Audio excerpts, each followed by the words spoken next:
an older regular one is fine.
All right, excellent. Good evening. Welcome, everybody. Glad to see these faces again. What's up? Looking forward to it. We're about to start the Nox Aeterna campaign for 2025.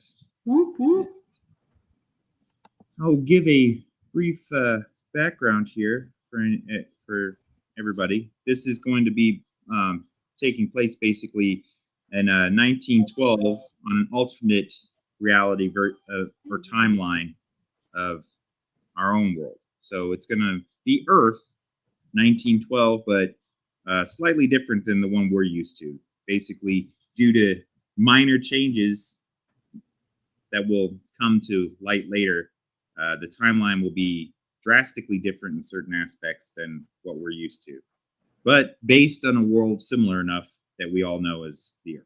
So, like I said, 1912, some of the technologies and so forth in this timeline are going to be a little bit advanced. Some of the events that happened in history are changed up, may have happened earlier, may have not happened at all. Our players are going to be uncovering all the mysteries behind that as we start. And welcome, everyone. Good to see you guys. Yeah. Good to be back. It is good to be playing. Before we start, I would like to say I was late to the party. The work that Jenn and EJ have put in on this is amazing. So if you're tuning in, you're watching either the segmented episodes or the full sessions over on Patreon, buckle up. You guys are in for a treat. Yep. And thank you for everyone who's tuning in or anyone who's going to watch later. Please follow. Let us know. Put in comments, any kind of advice or opinions or theories or just telling us how awesome we are, because we appreciate that as well. So, any questions before we get started? We do have 2 other players that will be showing up shortly, but I'm going to go ahead and start with tonight's game. All right. So, yes. All of your characters, everyone here playing, is got a reason that they're sitting or arriving in the town of Whitechurch right now. Within the last couple hours, you have arrived in Whitechurch either by bus, by train, by hitchhiking, whatever. But something has brought you to the town of Whitechurch. Something in your character's past, which all of you have been made aware of when you were given your character information. So you all have arrived in Whitechurch within the last few hours, and you notice that when you came to this town, it's a very small town. I'll give you a quick idea. Whitechurch is basically a town on the edge of a major or a transport hub outside of Baltimore. So there's a port not too far from it called Quarterport, right? And it's a stopping point or a waypoint that is used by shipping lanes. So not everybody can go into Baltimore at once. Baltimore's a major shipping port for cargo, for people. especially in this period in time. Train and ships are the most popular forms of transportation. Planes haven't really caught on yet as far as feasible modes of transportation, especially commercially. So you may have companies that have planes and such, but not everybody, is privy to being able to do that. Port is a shipping dock on the Potomac River, but it's in an area that's been dredged out so larger boats can wait or work through the time to get brought into port down in Baltimore. So you're only like an hour outside of Baltimore, depending on the way, what mode in which you're traveling. The town of Whitechurch is a population of about 1,800 people, and all of you are arriving at about midday. Some of you stepped off a bus and so forth. You do notice, though, the town seems actually pretty busy for such a small town. People are all over the place. What catches your attention right away is that the gatherings of individuals closer to what could be the town hall. You're not familiar with the exact setup of the town. In one of the larger buildings, you see people outside of the steps. Could be the courthouse. There's someone addressing people there. There's a couple reporters. It's more active than you would figure for a town this size. But most of you guys are pretty close to the port area, quarter port, because most of the buses and everything bring workers here for the ships or the docks, loading, unloading, transferring of goods. So that's where you guys will be walking over to. And let me share that for you.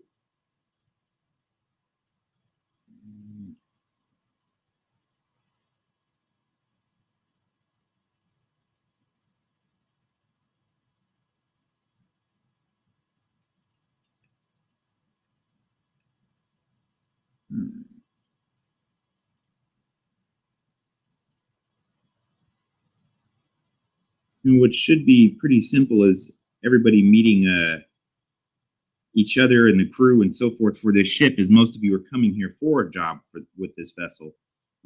You notice there's already a group of people outside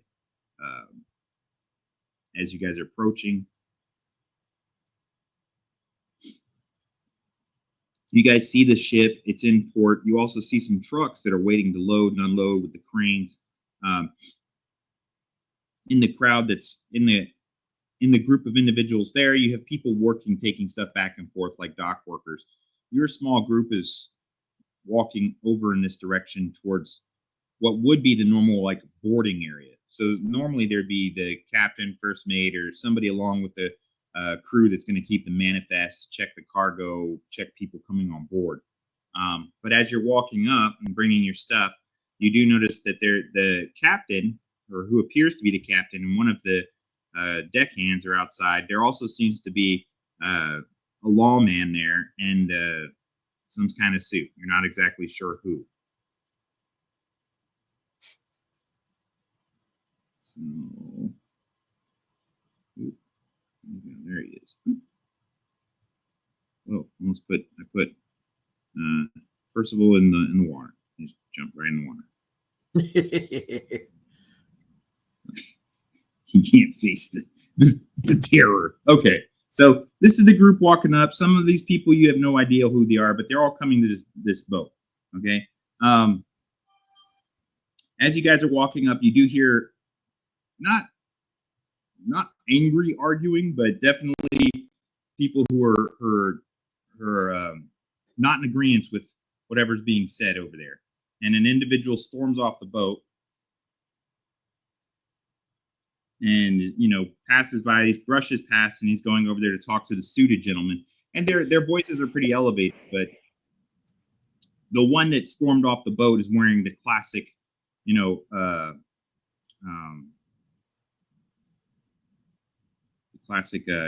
safari-looking gear from the early 1900s.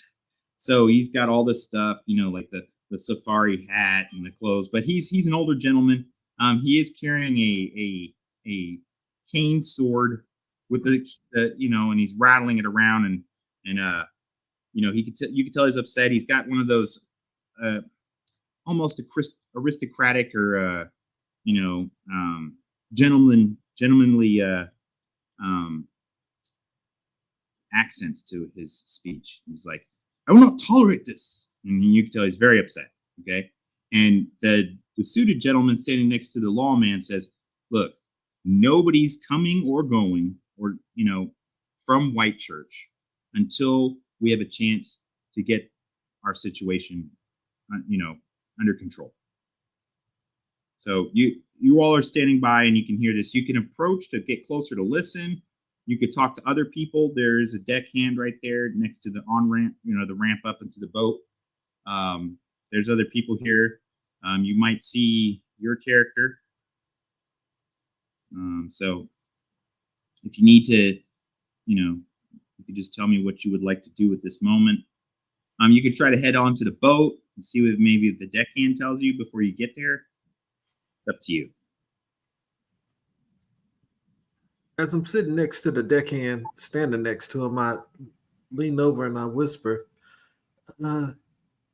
"What seems to be the problem here?" So I'm not really sure. I just know the sheriff and the mayor of the town came out and said that no ships, no trucks, no nothing is leaving town for a while. And of course, the captain's trying to talk them out of it because we got a timeline to go. We got a trek across the Atlantic. Can't be wasting any time now. But this is way above my pay grade. I'm just here to load the boat. Can we put my possessions on the boat? Absolutely, sir. Absolutely. I will load your possessions on board.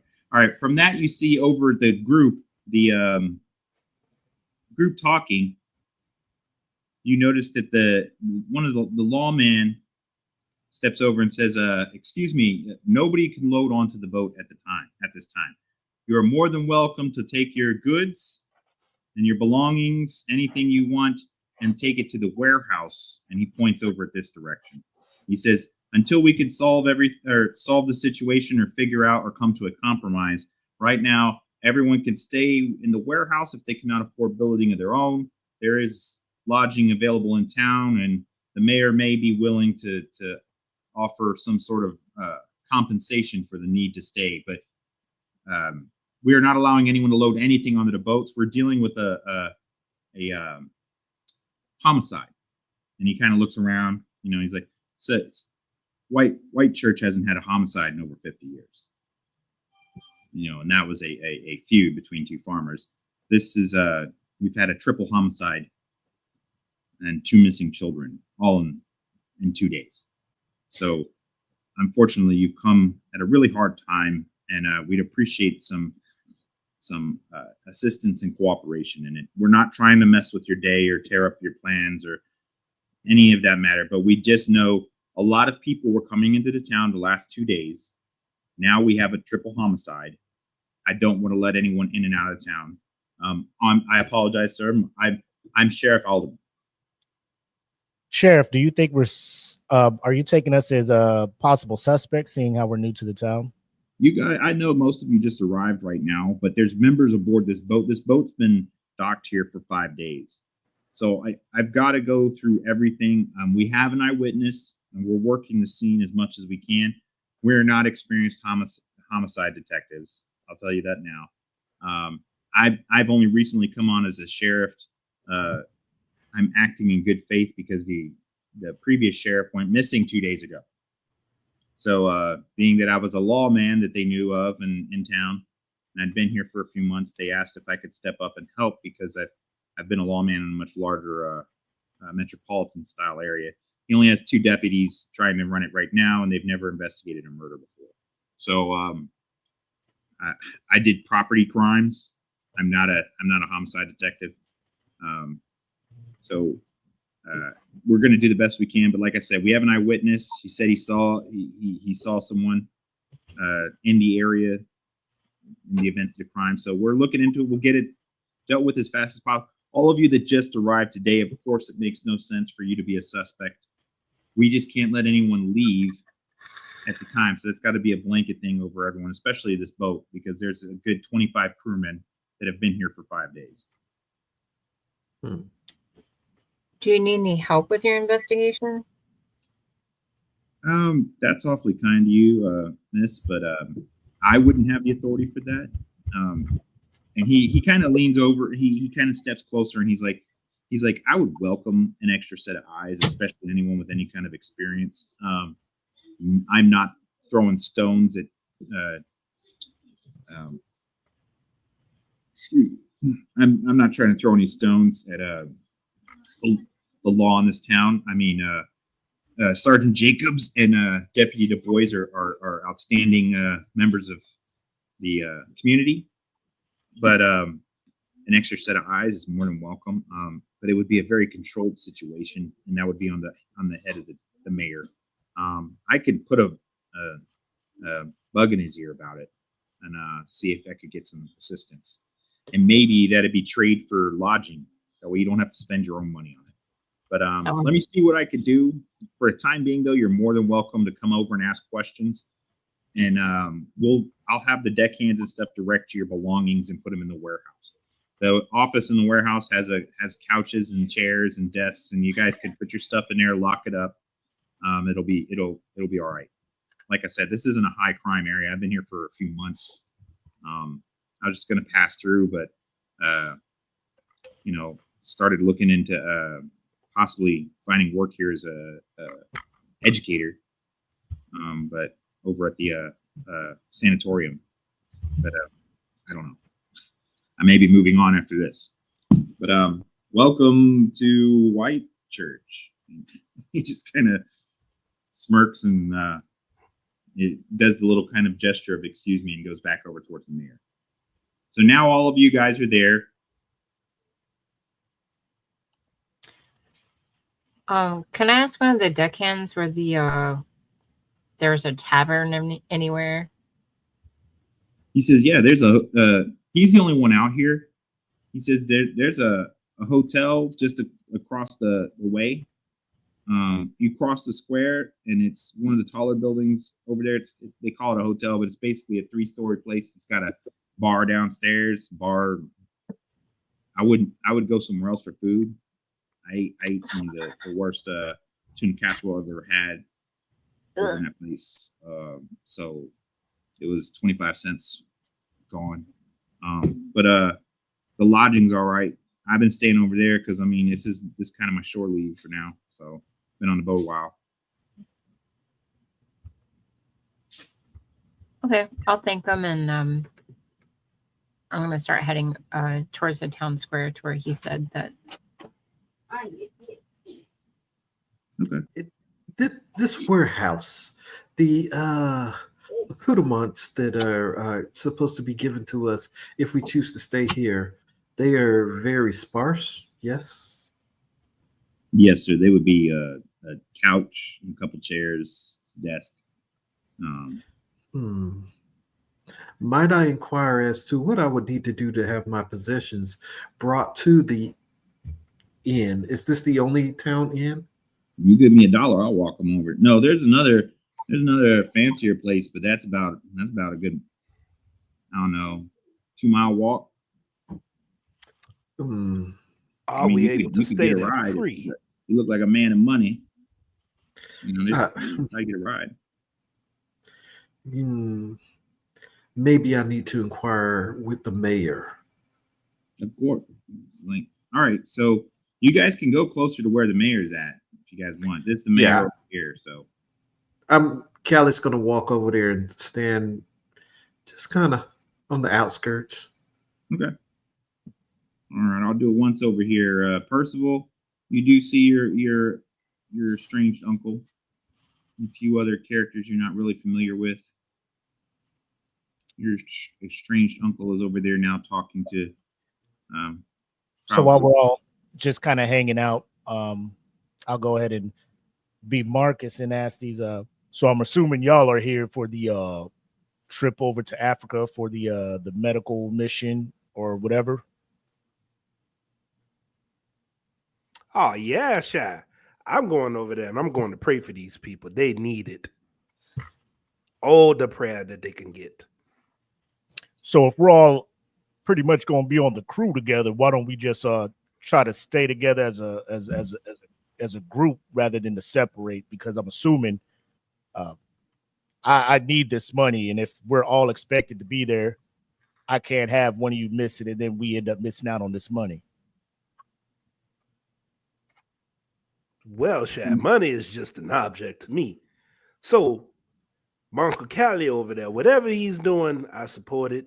But if you need help, I'm always here for you. What was that gentleman's name up there asking about his taking his stuff to the inn? Seems to be he's getting ahead of us real quick. Let me run up and catch up to him. That there's my Uncle Callie. Callie, Uncle Callie. Percival, there you are. Hey there, nephew. Well, Uncle Callie, it looks like we need to go. Now, you do what you need to do with your stuff, and we get out of here, Sha. I'm hungry. All right, you notice the deckhand kind of makes himself a little more scarce as Marcus comes by.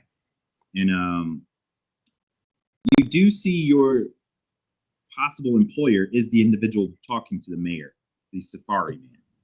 Okay, so he basically, you can overhear them because you're pretty close. He says, look, whatever it takes to solve this situation, I want it done immediately. If you are unable to solve the situation, Mayor, then I will have my people figure out whatever this crime is once I have them under my employ. But I refuse to have my money wasted at $250 a day to have this boat sit here when we should be at open sea headed for Africa. So get your story straight, get your doctor. I would like to hold a meeting and let me get to my people, employ them, and we will lend you assistance if necessary. It seems the good sheriff thinks that's a good idea. All right, you notice the mayor looks over the sheriff. He's like, hey, all right, we'll hold a meeting. But before anyone goes off trying to, play Sherlock Holmes, let's get together. We'll figure things out, come to a compromise. I'll give you all the information I know, but I don't need a bunch of, mercenaries running around my town shooting everything up. Mercenaries. So, before your crew and employees run around Whitechurch, let me get the doctor. I'll get the sheriff. We'll set up a meeting time. For now, I've paid for you guys to eat over at the hotel. I'll pay for your lodging if it's necessary. Just give me the bills once the time comes. We should have you guys out of here within the next 2 to 3 days at the most. We have a witness. This should be easy to wrap. The witness says he spotted someone that's not very.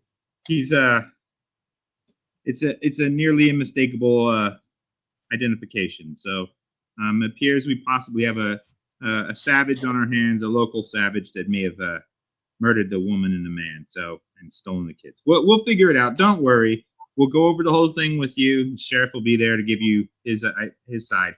But go ahead, get something to eat. Get yourselves a room. Hold on to your bills. Let them know that it's all going to be forwarded to the mayor's office. All right.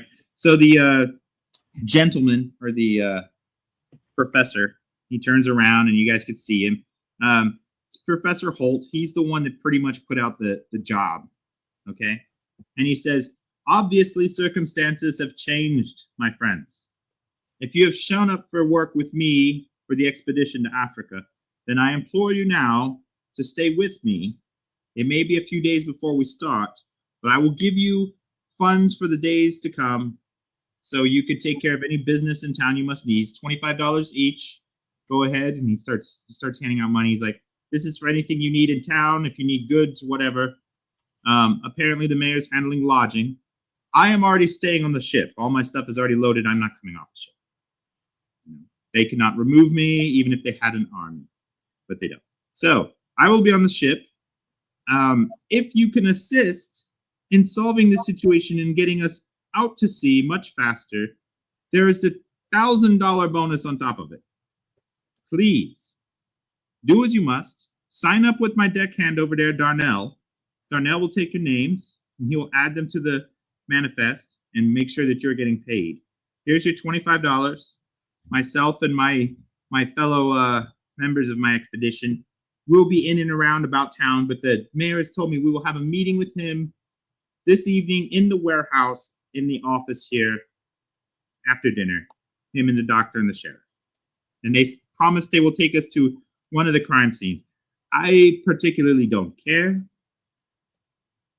Not my problem. So if you solve this crime, though, I have $1,000 to be in your pocket. So you let me know. The quicker we can get our ship off to this dock, the better. Good day to you. All right. So you guys noticed two of the individuals that were there earlier kind of snaked away, but you guys are there. And Professor Holt kind of points over to the deckhand and says, Darnell, take care of these individuals. They are now under our employ. They are part of the expedition. All right, he kind of nods, but he keeps his hat down a little low. You can tell he's trying to hide from Marcus. But you guys are all right here, and you can take the $25, and then, like I said, food's already ready. Before you got too far, Leonora, you heard that. So I mean, obviously, you're not going to waste what little money you have. Take the $25 and then get something to eat. And a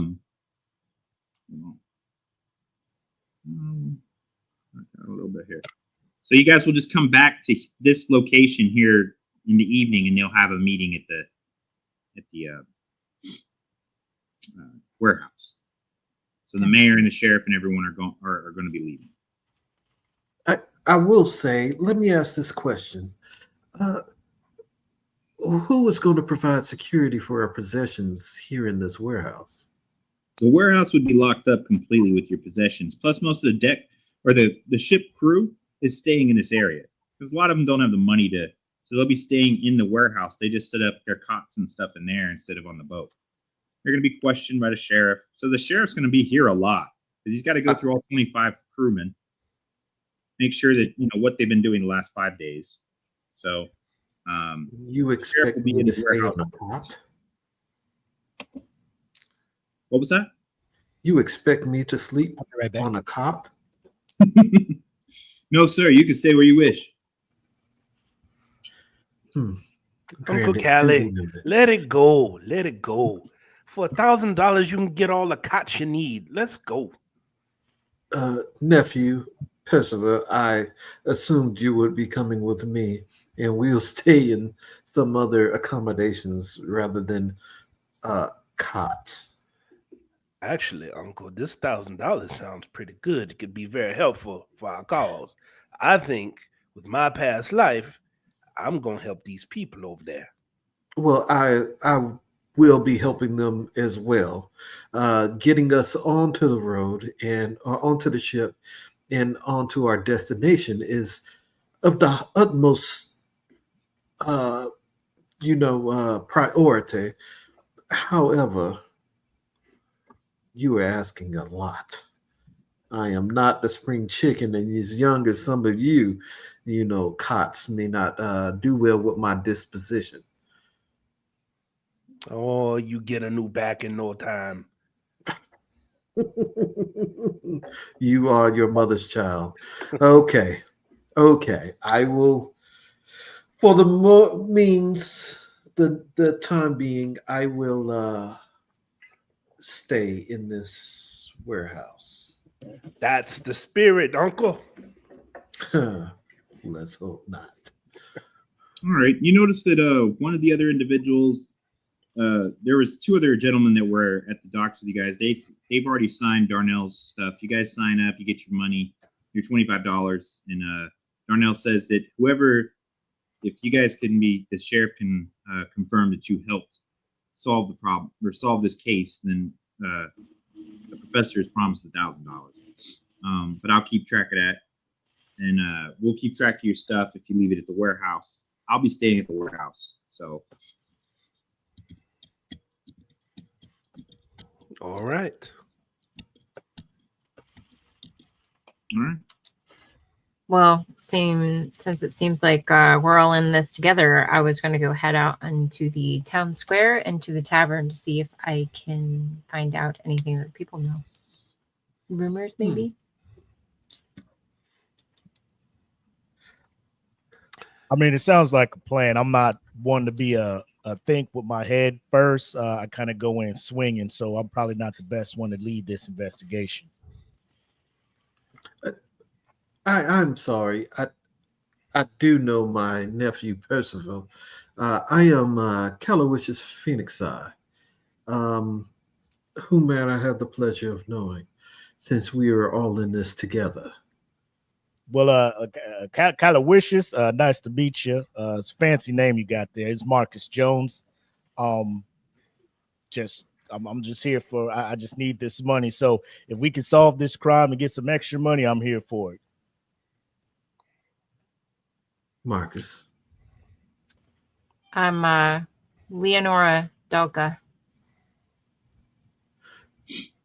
My lady. And like my uncle said, I am Percival Atticus Young. If you put it out, it spells out pay. That's what my mama used to say. But I used to be a cop in my former life. This should be an easy peasy problem. We be on our way in no time. All right, the other guy, the guy was wearing mostly blue, just says, "I'm Katsuro, and I haven't eaten for 2 days, so I'm more than willing to take this $25 and solve that problem first. So I will go with you to tavern, bar, diner, whatever it may be. But let me drop my bag over here because I don't think I should be walking around with some of this stuff. Are we allowed to walk around with some of this stuff?" He kind of shakes his duffel bag and he's got some kind of hilt sticking out at top. He's like, "I don't think you could walk around town with this, right?"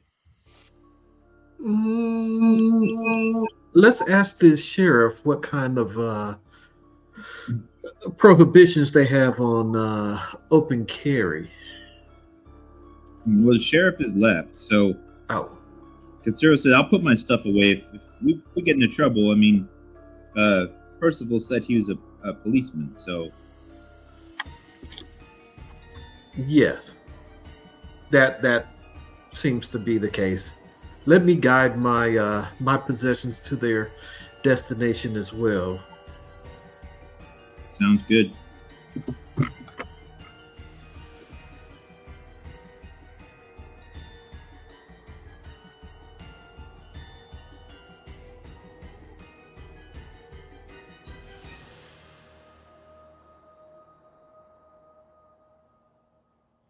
Okay, so you guys store your stuff. Darnell looks at you, Marcus, and kind of just says, "I couldn't let you go alone, bro. Plus, it's extra money.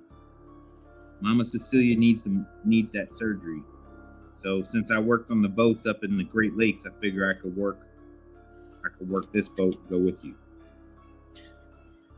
I appreciate that, but as my little bro, I got to make sure you're safe. So there's some crazy stuff going on in this town. I'd rather you probably just stay and hang out by the boat. Understood. I'll stay and watch you guys' stuff. And most of the crew's going to be in there with me anyway. So, but he's like, there's only 2 people on the crew that I found a little bit questionable, or people on the boat. He said, "I don't like that Wagner guy. I might want to keep an eye on him, brother, because I don't know, man. He seems to be like taking notes all the time. He'd be standing around just like scribbling in a little book, and when people see it, he puts that shit away. He's a young guy. He's got blonde hair. He came with the professor. I mean, the professor is bankrolling this whole thing, so whatever he says goes. But I just watched that dude, man, because he be following that girl around all the time, the one that came with the professor, and he be looking at the women all the time too. I mean, I look at the women. I ain't stupid. I'll tell you what, that first mate's hot, but I don't know. There's something about him, man. He gives me that feel. I just don't like it. So, but I'll watch y'all stuff. Don't worry about it. It's gonna be me and the first mate and some of the crew in there anyway, so no one's coming in and steal you guys' stuff. I'd appreciate that, man. And keep an eye out, just like you did with that little blonde head kid. Anybody acting suspicious on this boat, let me know, because I want to give my crew a good heads up on who to keep an eye on. All right. He gives you a hug, says, "Be safe, brother." All right. So the rest of you are standing there. You guys are starting to walk over to the town square. Town square is pretty basic. You can tell it's an older part of of White Church, because it's probably before White Church existed. It's just Porterport's probably town square that used to be mostly for warehouses and so forth. It wasn't like originally designed to be commercial for people to come. So As you guys walk across the area, you guys get over, and you arrive at a small tavern. When you open the door, there's a few people inside, just hanging around, grabbing drinks and whatnot. But they seem to be grabbing more to-go food because they look like dock workers, truck drivers, whatever. And most of them can't go anywhere, so they're just getting their stuff and going back to wherever they're staying, in their truck, on the boat, in the warehouse. So, but there's someone just serving stuff. But that same feeling as when you first got to town, the kind of busyness and the unsettled, that's going on here. Even though the place is mostly empty, you could tell the waitress and the guy behind the counter, he could be the bartender or just the cook. They just seem nervous too, and almost like in a state of shock. Not like a total shock, but they're definitely not used to whatever's going on in town. So it's not quiet like the pin could drop deal, but it's kind of quiet, and you can tell the nervous energy is high. Workers come, they're asking for food to go. They get a sandwich wrapped up in paper and thrown in a paper bag, and they grab, they'll head on out. So as you guys come in, a lot of people look, but everybody's strangers near the docks. I mean, nobody here besides the worker, the bartender and the waitresses probably even live here. So as you guys come in, they all kind of pass by, but you do notice the bartender and the waitresses are watching you guys. And you hear one of the waitresses just say, I can't believe Hank would do that. He just does not seem that kind of person. And the bartender just says, shh, enough, customers. How can I help you people? I was hoping we could have a table, maybe a round of drinks to start for all of us. Sure, you can take whichever table you want. I recommend the one near the window. It's got the best views of the water. And we'll have some food put together, and the waitresses will bring it over to you. Right now, I can start up the grill early for dinner if you want, or we have stuff I can make you guys some cold cut sandwiches, some subs, and such. It's up to you. If I start up the grill, I could get you guys some fish and chips. So, need some crab. Let's see what I got. Much appreciated. I'll confer with my associates and see which they would prefer, but we don't want to impose Drinks on for you. just now. Then I'll just have them bring over some beer for you guys. Please. If you don't mind, sir, can we get a table a little closer to the bar? I got a nasty gash on my leg down here, and I would not like to walk too far back and forth. Sure, absolutely. You come back this way and just set up, and I'm right behind this long table right here, so you're good to go. Thank you very much. All right, he ducks back into the kitchen, and you guys can take your seat. All right, the waitress is wiping down a table. The other one's getting you guys beers together and stuff. As we sit, I lean in and I tell everyone, I asked for this table specifically because of what I heard from the bar walking in. I want you all to listen to any conversations that you hear that may be irregular to what we normally would do in an establishment. The hell? Sounds This good. man said a name said Hank, and don't know why he did what he did. I want to see if any more conversation come from that area over there. All right. The one waitress brings the beers over and sets it down. She also brings a pitcher of water. She's the one that was talking earlier, and she leans in and says, sorry, I didn't mean to be, to speak inappropriately while you guys were here. I know that you're visitors to this town. Not at all. Sorry we interrupted. Who's Hank? Hank's a local personality. He's actually from the tribal settlement just north of Whitechurch. He comes in and out of town all the time, mostly to trade with stuff from that they craft over at the settlement. It's not technically a reservation because they own the land. Prior to this, it was bought by the chief of their people. So we just call it their settlement because they prefer to stay out of town. But he's a native of the area. She leans in and says, "Some people call him a savage, but I tell you what, Hank is one of the nicest people I've ever met." I don't Kind. reckon you guys have any issues with the peoples up there, do you? No, I mean, this would be the first. Just she says, anyway, I it's like, look, I'm not huge on the rumor mill.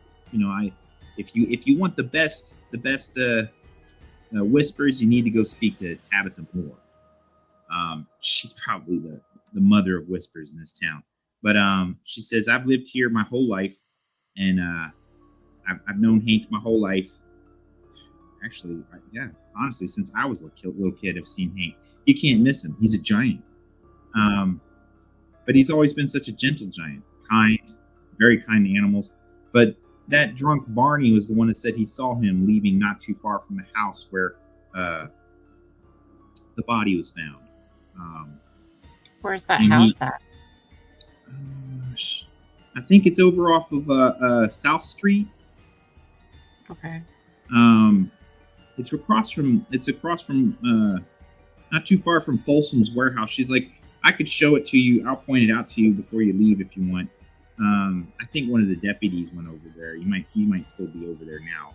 But is that where what was it? A man and a woman were killed? Is that what happened? Yeah, she says their bodies were beaten so badly, and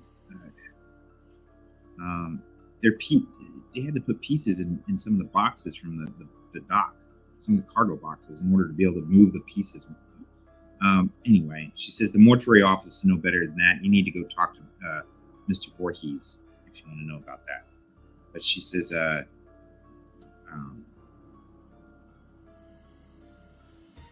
I'm trying to find if. Excuse me, madam. Would you happen to know what tribe Mr. Hank is from? The Lenape. Can you say that one more time? Lenape? I'm not sure if I'm pronouncing it right, but they've been in this area all along the Potomac since before settlers even came to this land. Sure, thank you. Yeah, Barney's just the local drunk beggar, and he was passed, or I say he was passed out, but he swears up and down he saw Hank walking, holding one of the little girl's hands, walking off towards the woods.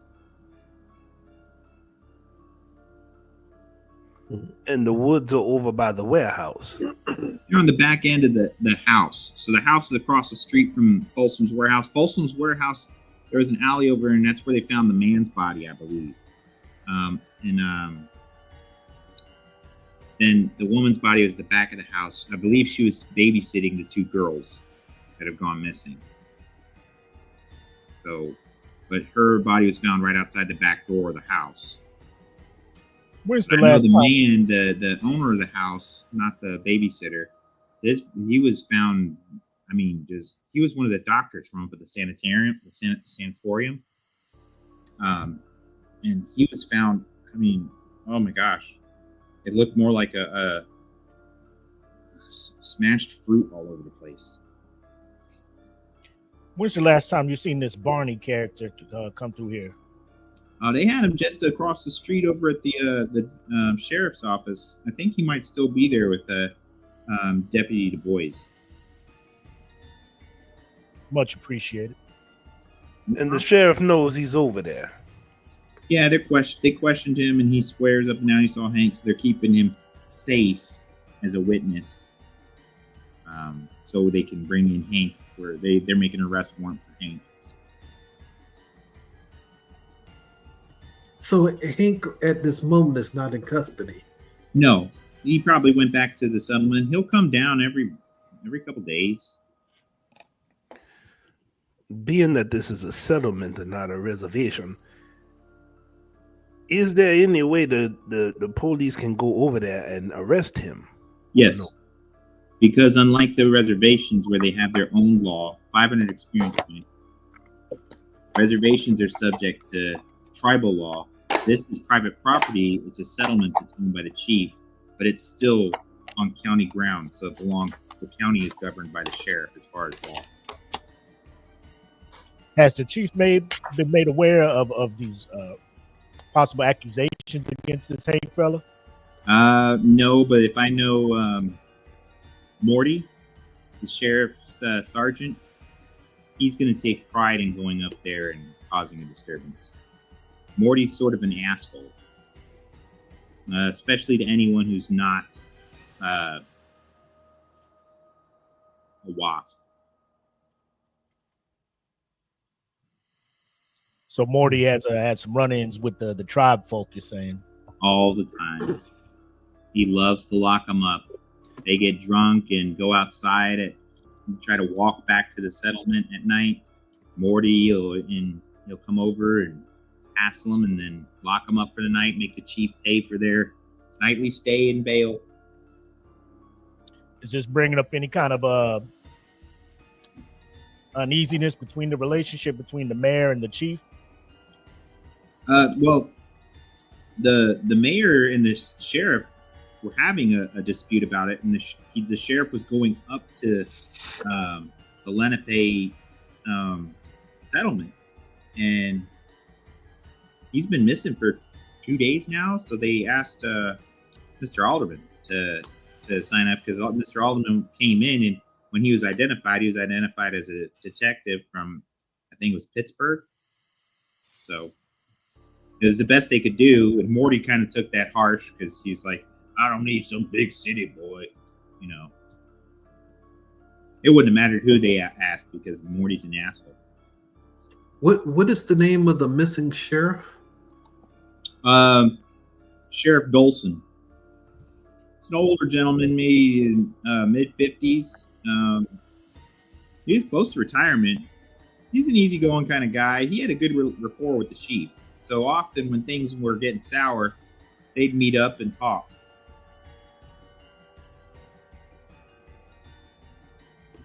The strange thing was, he was talking with that doctor, the one that was found dead, the one from the sanatorium. He was talking with him just the night before he died. He was at his residence. I walked past there to go. I stay at the apartments just on the other side of town, and I walked past there. And yeah, sheriff's car was out front, and he was up there on the steps of the house. It's a nice house. Just talking to the doctor. That was the night before they found before they found out the sheriff was missing. Because Du Bois came in the morning to open up the sheriff's office, and sheriff's stuff was still there. The car was missing. It's like he never came back.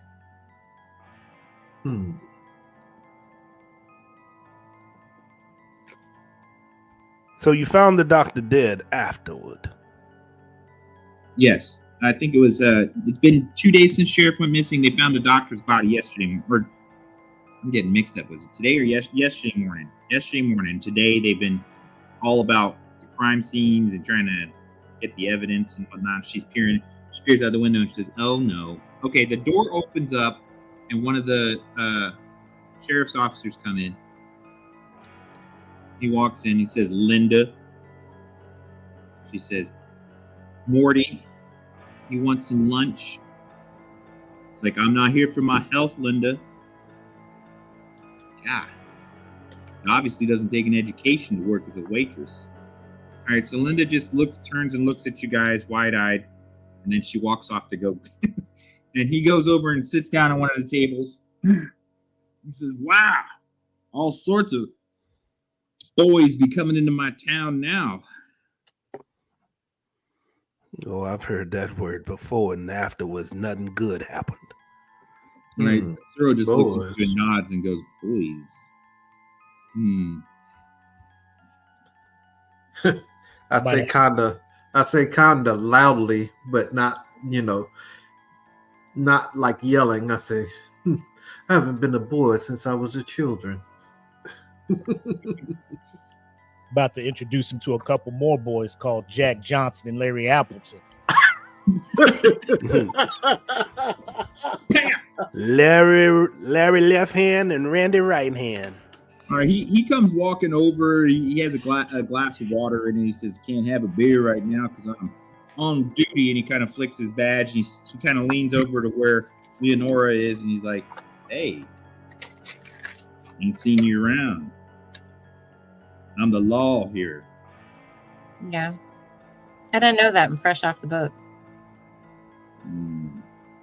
Strange company you keep. Yeah, we're probably going to be commissioned to help with the crimes here. Oh, that'd be wonderful, ma'am. You could walk right with me, ride with me in my car if you want. I have a nice car. You have a strange accent. Are you not from around here?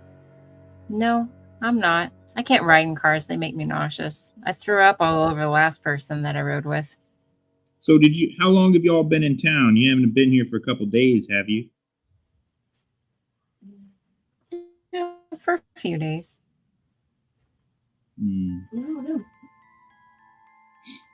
Okay. Well, we just wanted to grab a drink and have some lunch. Maybe after that we can go peruse around. I hear the mortuary physician may have some information. Sure, I'll get my deputy to come and help you. But if you need any mentorship, little miss, you can come and see me. But my deputy will make sure that Mr. Voorhees' shop is open. His little office over there. But good luck looking at that shit. All I gotta say is if that was Dr. Wilson, then I can't stress was enough. Because you can't find any parts of him that go, yep, that's Dr. Wilson. So, Not the sure. only way we know is because So you're assuming that's Dr. Wilson? Well, his watch, bracelet, and his teeth. He had 2 gold teeth on the left bottom side. They're still there. The rest of his jaw is broken and gone, but that's still there. Anyway, I'll let Mr. Voorhees explain that to you. But if you need a man who knows what he's doing to go over it with you, I'm not sure how well you know what you're doing if the mayor's coming up to a bunch of boys asking us to help out the law with an investigation. You ain't from around here, boy, are you? Not at all. All right. Do you think, Linda comes back and gives him his lunch and says, "Let's go sit down and eat your lunch, Morty."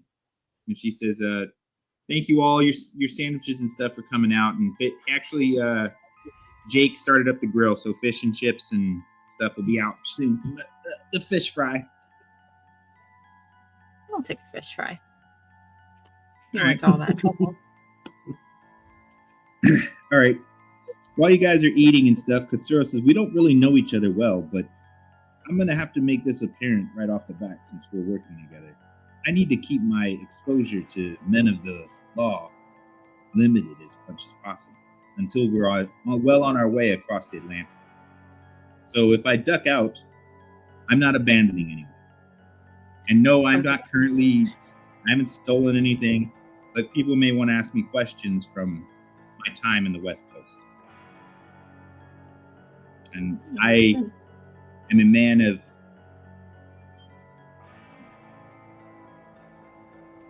who honors his word to his compatriots. I cannot answer their questions." That is great to know. I will be honest with you, but I will never share anyone else's secrets, if that makes sense. Understand. God bless you, sir.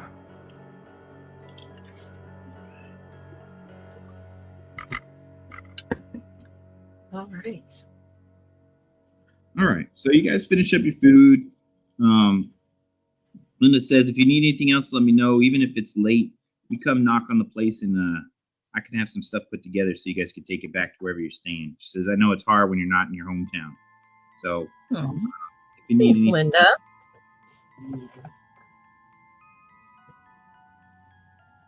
Thank you, ma'am. That is most welcome. All right. So go ahead. I don't know about you guys, but do you guys want to look at the crime scene first, or do you want to meet with the mortuary doc? Well, seeing how I don't know how long they keep these crime scenes out, we might as well go check that out first. Okay. Old Morty gives an appearance that he don't like crime scenes that much and would like to clear them up as soon as possible. So let's look at it. All right. Agreed. Do you want to look at the house first or the alleyway first? The alleyway is closer. Linda points it out to you guys when you guys are leaving the restaurant. So To the alley it is.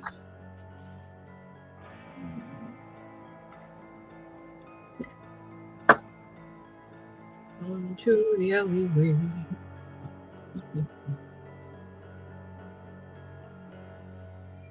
all right. So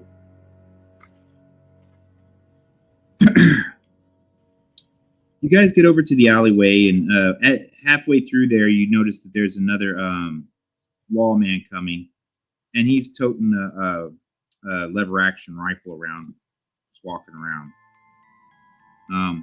He kind of just waves to you guys and says, "Deputy, the boys here. Morty sent me over. I'm gonna walk you over and show you what's up. Let me pull the tarp off of him and stuff, and before I was supposed to be waiting for Mr. Voorhees to come pick up the body. I brought the box and everything. I put other pieces in there, so if you need some of the pieces, they're in that box, the cargo box near the body. But we'll come over here. I'll show you. I'll show you what that is." So he comes over here and he says, "This was Dr. Wilson of the sanatorium." As he pulls the tarp back and stuff, he scatters some birds that were nearby, some crows and stuff, and he's like, and they're just trying to pick at that body. It's Dr. Wilson. We found him over. I mean, Mr. Voorhees said not to move him, but the pieces he's missing an arm, his leg was totally torn off. I don't think his chest cavity is all smashed. So if you try to move it, it kind of just moves like Jello, like there's no bones. It's weird. Y'all seen this body and y'all doing this investigation. Are y'all assuming that another man did something like this? We got a witness.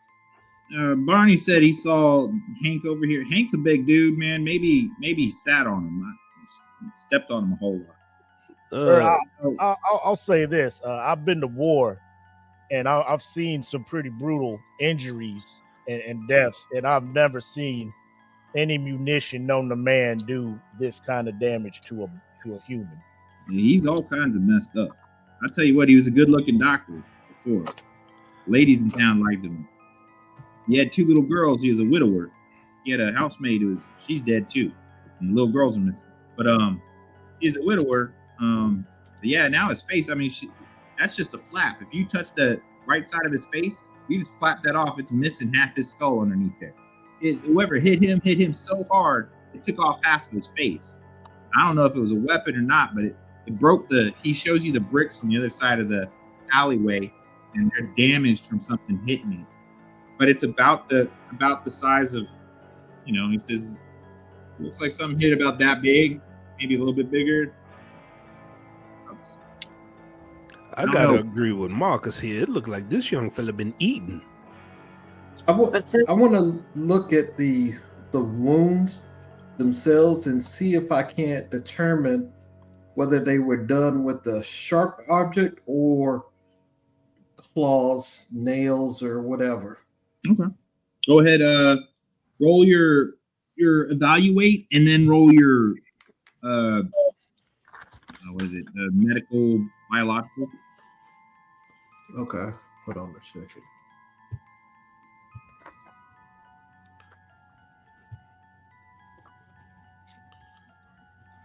You said evaluate? Mm-hmm. Let me see. Where's that at? Should be in your basic skills, right column, first one. Okay, got you. All right. Rolling percentile for evaluate. I got 49%, and my evaluate is 60%. Okay, you're pretty certain that the major wound, which is basically his face, the right side of his face, whatever hit him was not sharp, because the blunt force ripped the tissue open. There's no clean cut. So something hit him so hard, it ripped the tissue as it broke his skull and jaw off. But he does have lacerations to his, to be his left side, because his right side is broken. His left side has lacerations through his clavicle and stuff that split the bone. But it could be a bite mark, could be a claw mark. But it's definitely not a blade. No, it's not clean enough for that. A blade would leave clean slices, like you can match the tissue back together. When Okay, you're usually missing some tissue. Okay, I let the rest of the group know what I'm saying. But it definitely, something crushed his chest completely in. You would say maybe the outside ribs are still there, but the rest of it's caved in completely. Can I try to sense energy? Mm-hmm. Ooh, I got it. Now you feel a very morbid and cumbersome energy, like something sad and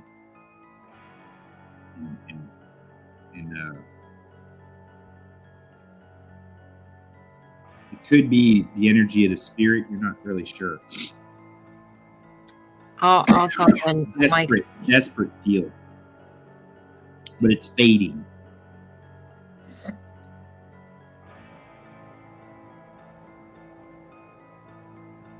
I'll tell them what I felt.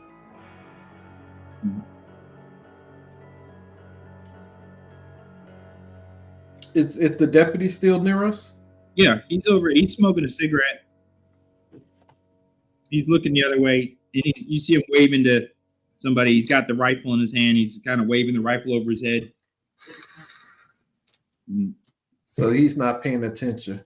No. I say, my dear, are you sure? Positive. It's fading though. Do any of y'all know anything about the wildlife situation out there? Would they have anything native to this area that would do some damage like this? I'm not from here. I don't know. We can ask the I deputy. would not know. I'm going to. Does I'll anybody say- have good? Sorry, not to cut you off. Does anybody have good hunting and tracking? Mine sucks. I'm sitting at a 35. It's higher than mine. I got 50. There you go. 50-50. Hey, we'll take that. So I'll roll it. Yeah. I didn't get it. No, I'm sorry. Here, let me give it a shot. Nope. All right. Katsuro says, looks like something's in his hand. No. Get it, Katsuro. Should we tell the deputy? Because I don't want to go get us all locked up for tarnishing up this crime scene. Katsuro takes out a knife and moves his hand. You guys notice that there's a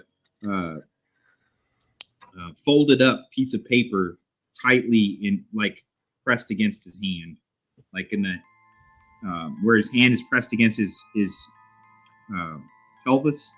It's like he was purposely trying to push it into his clothes whenever he got attacked, and it just stuck there in between his hand and his waist. Can I roll to investigate? Yeah. I'm at 70, so that should be easy. I got it. Okay. You notice that the paper has writing on it. It's got blood on it too. You guys probably be best not to open it up right now because it'll rip because it's wet. You know what I'm talking about? You're gonna have to let it dry and get under a light to see whatever's written there because the blood has made it hard to read. But if you had a light behind it and it's dry, you should be able to see the lettering. Okay. I look to The deputy is still not paying attention to us, right? He is now. He's walking over with another gentleman with a pretty handlebar mustache, glasses, maybe in his late 40s, early 50s. He comes walking over and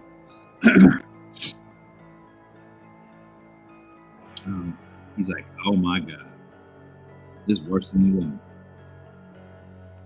He kneels over. He's like, I'm the mortician, the lead mortician, but that by default makes me the medical examiner. My name's Mr. Voorhees. I knew Dr. Wilson well. I met him before up at the sanitarium where we've taken people who've passed on patients in their time. He was a young, brilliant doctor. He was a nice man. Damn. He says, "This is a bite mark." He's looking at the left side of his neck, and he's like, or the clavicle area. He's like, "So it's like a bite of some kind. It's like maybe a wolf, or I don't know." He's looking. And he's like, "I'd have to get him on my table and clean this up." But just as he's saying that, everyone roll your 10-sided dice. Yeah, 51. You said just one die? Whichever, doesn't matter. What'd you get? Just call out what you got. 7. I got 3. Okay. All right.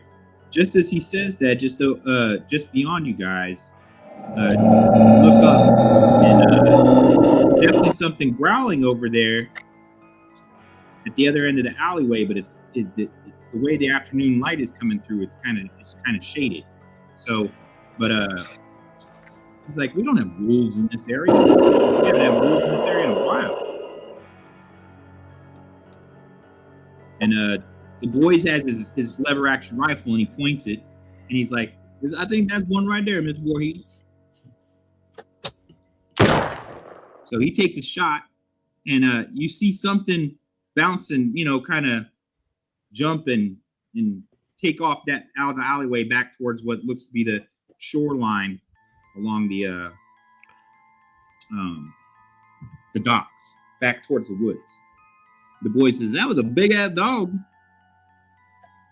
I asked him, did he hit it? If I hit it, I think it'd be dead. Oh no, I'm gonna go look. I'll be right back. All right, You Mr. trying to go Voorhees by says- yourself? I don't think you're gonna make it back alive. I'm armed, sir. I'm if you want to come, you can. You got a gun? I could use backup. You got something? I Oh, got a gun. On the did we put our shit on? We left it by the boat, didn't we? Oh, I'm packing, but I'm not letting him know. Percival, You could probably have your knife. For that thing?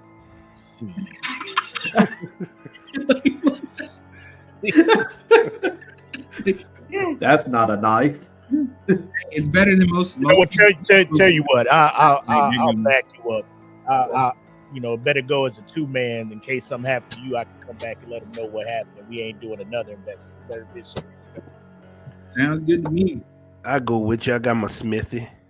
Okay. All right. Voorhees says that maybe that was what ended him, but man, I don't see even that big ass dog or wolf wouldn't have smashed him so much. I mean, it's almost like he got ran over.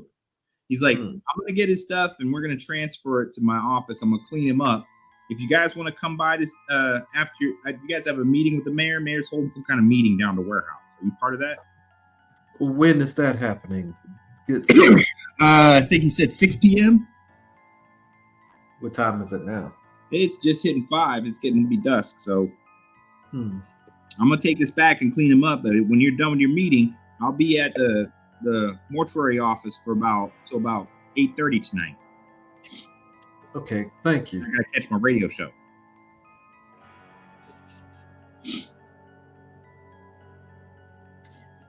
Are we going with the deputy then? You can. Is he picking up the body, or is he going to go get something to pick up the body? He's going to get stuff to put the body. Okay, so he's left. Yeah. I asked Lenore, Can you keep an eye and make sure that we're not disturbed? Alert me if we can. I'm going to try and contact an entity. Okay. It's very casual. What entity are we contacting? Really nice. You said that you sensed something that was very remorse. That seems to say that something may be still here. That's what I think. And might I say, my lady, could we? This town does not seem to be receptive of things that are different. We may want to be very circumspect in the openness of what we may say. Hence, I know the deputy doesn't seem to be sharp, but we're not sure what he may pick up on. Gotcha. All right. I've got a 55% chance to draw an entity into communication. I rolled a 52. Okay. You just hear it sounds kind of like a raspy, like, or a breathing more so than words. It says, "My girls. Make sure Ernest saves my girls." Make sure Ernest saves your girls. We will do our very best. What attacked you?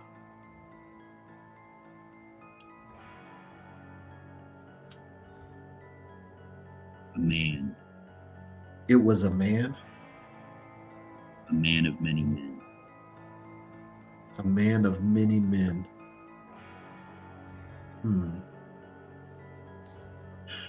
The doctor knows. The doctor knows. A man of many men. Be careful of the doctor. Find my girls. I hear you, good sir.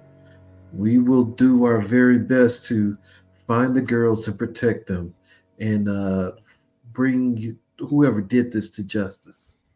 Save those that have lost their minds. They don't know that they're being preyed upon. Save those that have lost their minds. All right. It kind of fades even more. And he just says, "Tell Ernest, save my girl." And just fades off.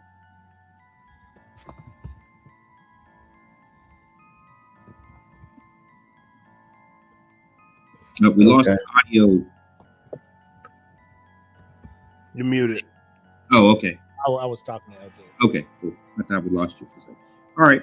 You and the deputy and Percival get around the corner, and you see what looks to be, I mean, it's got to be one of the largest timber wolves, but there's no timber wolves known to be in Maryland.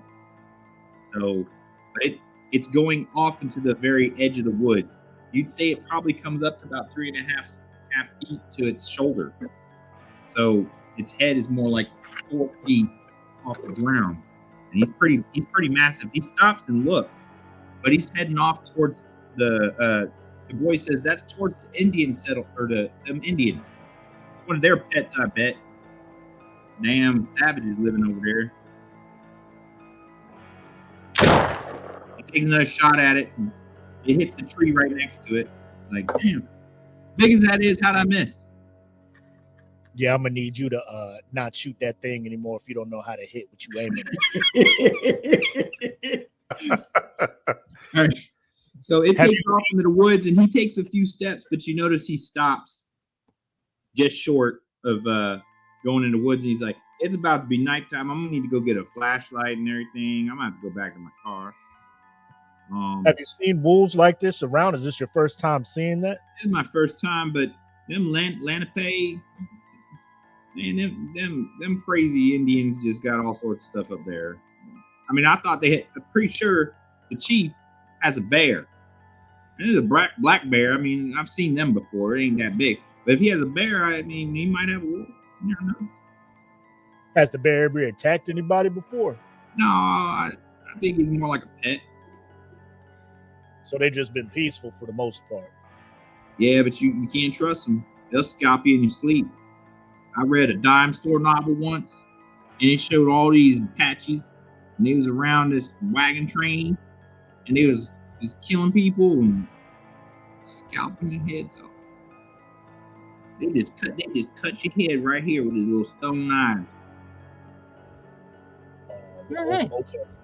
How about we just take this information back to good old mortuary and let the professionals decide. If you guys need to ride around town or anything, you let me know. I got the squad car. I'll take you wherever you need to go. It's faster than walking. Based on how you was missing that big ass wolf, I'm assuming eyesight ain't the take my chances walking. Appreciate You guys have guns? You have my permission to carry your gun around town, especially right now. You're helping us with this problem. If Morty don't like it, I'm telling you, the sheriff is pretty cool. I'll talk to him and you let him know you guys are helping out.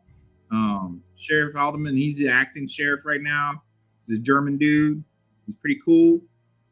Real smart guy. I think he finished school. He's one of those guys that went to school and finished. Read all them books.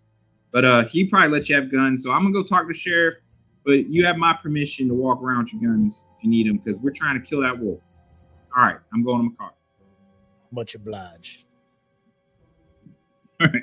So Du Bois just starts walking off. He doesn't even go back to where the medical examiner was. He totally forgot about that. He's now going to the car to get his flashlight and drive you guys around if you ever need it. All right. Yep. Now you know why the sheriff said he welcomes any help that he has. Those are his two people. Morty and Du Bois. They the best. All right. So you guys are sitting together in the alleyway. Voorhees finally gets over there with his gurney stuff, and he's got a bag on it for the body, so he puts that up there. And he sets it up. And he's like, he got his legs and stuff in the box, so I'm just gonna put that on there. He said, "Remember, I'm gonna be at the office. What up? I'm gonna be down at the mortuary office till about 8:30 tonight. And I gotta be home for my radio show, but I'll go over anything I can with the body. I'm gonna clean it up. I'm gonna take a look at that bite. That could be post-mortem. I'm just to let y'all know now. A bloody dead body sitting out here for hours since the other night. Animals could have come by and mess with. Especially the woods are just across the block. So, I mean, you got scavengers out. It could just been wild dogs come up trying to get something to eat. So, let me take a look at it. I'll try to get some kind of bite impressions going, and let you guys know. But after your meeting, just come on down to the mortuary office, and I'll go over whatever I can find with you. I'm just north of the turn to go to White Church Sanatorium. So take the north road instead. You'll come right up to my office. It's right off of the cemetery. So, of course.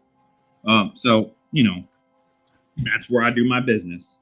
But, all right. If you guys need anything, let me know. Good meeting you. I'll see you later. All right. So you guys head back to the warehouse, or do you want to go to the house down the street to see where the lady was? Well, it's almost. We still got about an hour before the meeting. Yes. Okay. That's cool. Look. Okay. All right. So you guys start to head down that street. You do see another individual that was part of at the docks. He looks a little lost. You don't know if he's looking for lodging or what, since you guys can't stay on the boat right now. But he real quick, Santiago, you already signed the manifest to sign up for the expedition. So they took that onto the boat. Basically, when you got here to get onto the Horizon, which is the boat for the expedition, the mayor and the sheriff have not permitted anyone to leave town. So the boat is stuck at dock due to a triple homicide. Now, they keep saying triple homicide, but they're only presenting 2 bodies, and there's 2 young girls missing, both elementary school age children. So there's a lot of weird stuff going on. You went about town. You were given $25 to go find food and lodging or whatever else you wanted.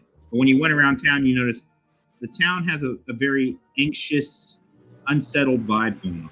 This town is small. White Church is built just outside of Porterport, which was only created to move cargo. So the people of this town haven't had a murder in 50 years, and that murder was from two guys having a family feud over some properties, some farmers. So nothing like this. So you could tell the town is just kind of really caught off guard. People are asking a bunch of questions. They're flighty. Stores are closed. So you just been walking around kind of lost for a little bit. You see the same group you met at the dock, part of the people that signed up for the expedition. They're walking across the street, and the one guy who was closest to you that kind of faded away as you did from when the sheriff showed up, he kind of just nods in your direction. He's wearing all blue. You're pretty sure he's of some sort of Asian or mixed descent, but you didn't get his name.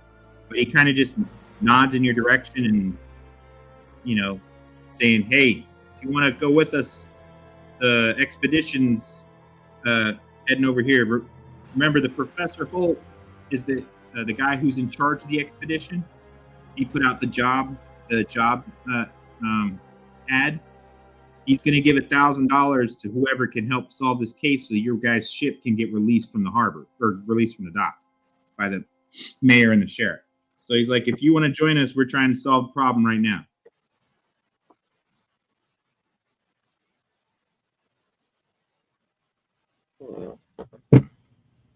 All right. So you guys are crossing the street, and it is a nice place. It's not too far from where you were at. Like I said, they said it was a couple blocks, and it's really not that. Let's see. How is the whole town kind of surrounded by woods, and then it's just kind of like the shoreline with the port? Yes. Okay.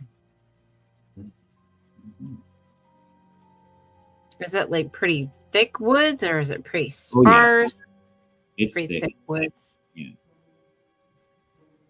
All right, so you guys are crossing the street. I'm going to put you guys on the map.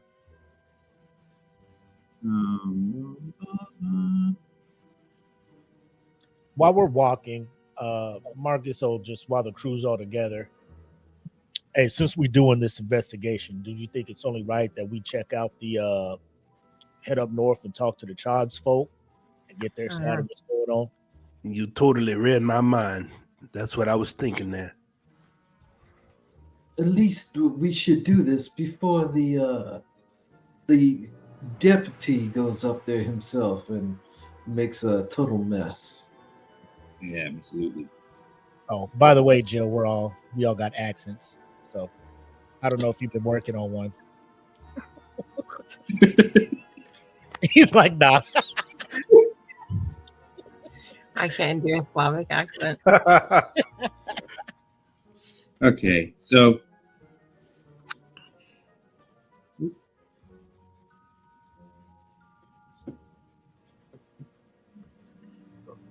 right, so I'll share this so we can see it.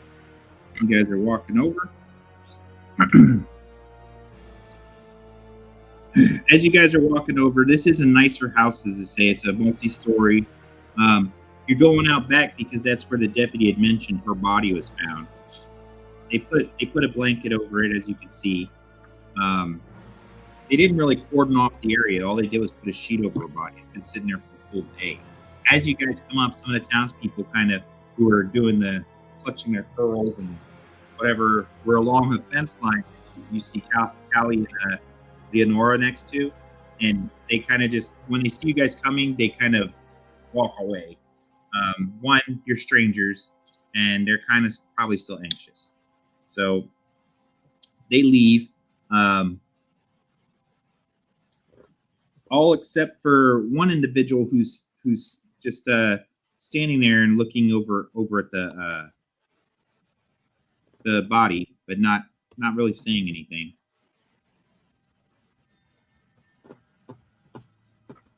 Hello, sir. I reckon, did you know who this person was? All right, he turns around. He's got a little book in his hand, and he puts it away. I mean, it's like a tiny notebook with pencil. He folds it and turns around. He says, "No, I'm not familiar with them. I'm not from here." Does he have blonde hair? Yes. You guys all should have the NPC list. So he says, I'm just, when I was out of curiosity checking out the scene. I'm actually with the expedition. I didn't meet you guys shortly ago because Your name, good sir. I'm Lyle Wagner. I'm assistant to the Professor Holt. Hmm. What you were marking something in your book? Is there anything that you might have noticed? I found it odd that I only see two sets of tracks. One is obviously the woman's tracks. Coming from the stairs, you see a couple footprints. But then over here, and he points just beyond her, just in this area, and he says that there's some tracks of another individual coming in that direction. Much larger.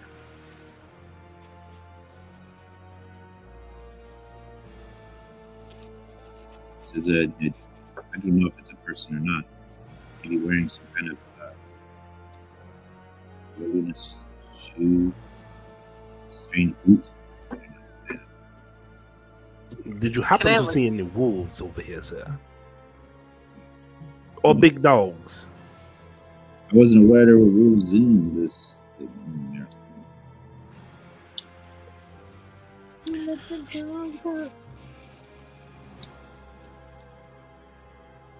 I would take my leave. Good day to you all. See you in the ship. Thank you. Good dog. Can I go look at the footprints? Yes. Okay. All right. Looking at the footprints, you'd say they're about almost an inch deep in the soil, and they're probably size 15, 16, Jeez. maybe more. I mean, Foot, you get a baby. footprint there or not. That's a big old boot. But it's almost 20 inches of the print. Has it rained yet today? Has it rained in the past couple of days? Good question. It rained the night before. So the night this happened, it was raining. So it's drying out now. Reckon that probably fits the description of that Hank fella they talking about, the giant. Makes sense. He I, was uh, walking this way. I well, uncovered the. Okay, go ahead. Go ahead, Jen. No. I just want to look at the other set of footprints. They're definitely hers. You'd say they look like what do you call the shallow heel work shoe or some kind. Yeah. So Where are they coming from? Are they coming down the Hers steps? down the steps, and then you can only tell in the dirt just at the bottom of the steps, like she was stepping off the steps. Okay.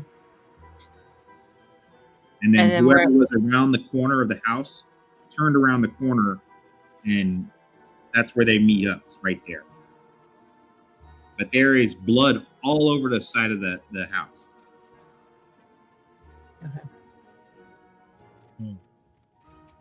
Sorry, Cal, go ahead. I was gonna say I want to pull back the blanket. Okay. You pull back the blanket, and the first thing you notice right away is that her head is missing. Well, this is very interesting. Her head is missing. I mean, the rest of her looks pretty intact, except for her left arm, and that looks all crumpled and broken, and then her head is missing. Does it look crumpled and broken because of her falling on it, or like something manhandled it? Something mangled it badly. So if there's bloody footprints coming down the steps, correct? No. Just you can't tell she walked down the steps. You just know she did because she didn't just suddenly appear. Her footsteps start at the bottom of the stairs. Okay, that's what you see. And they're not bloody. No. Okay. But there's blood on the side of the house. Yeah.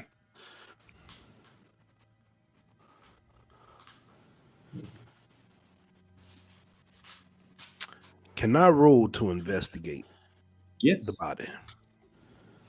You could have did that in your normal voice.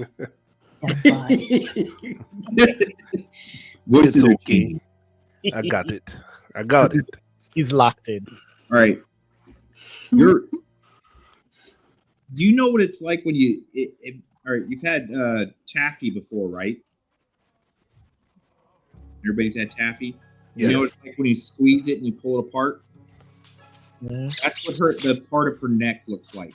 The base of her neck looks like someone squeezed it and popped her head right off of her body. And then, of course, the blood just kind of spewed out everywhere.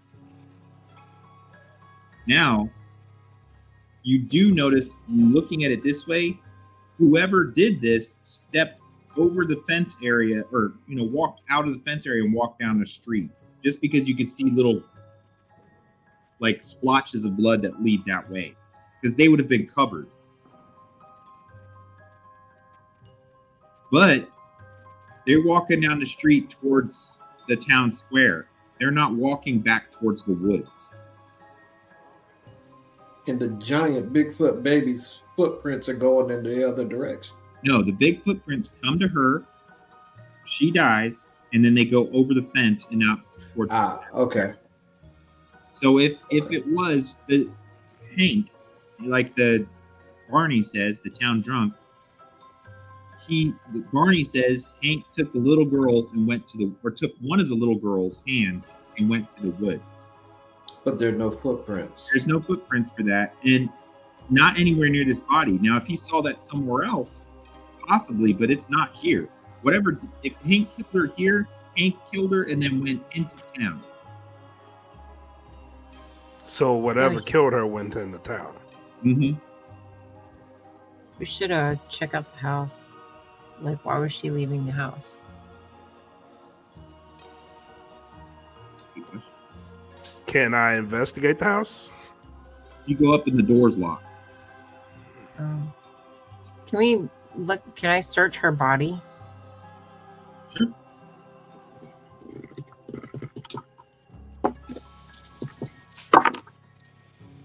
Ooh, I got it. Okay. On her body, of course, there's a set of keys. Ooh. Take those. And she also has a note in her pocket that reads, Amy, I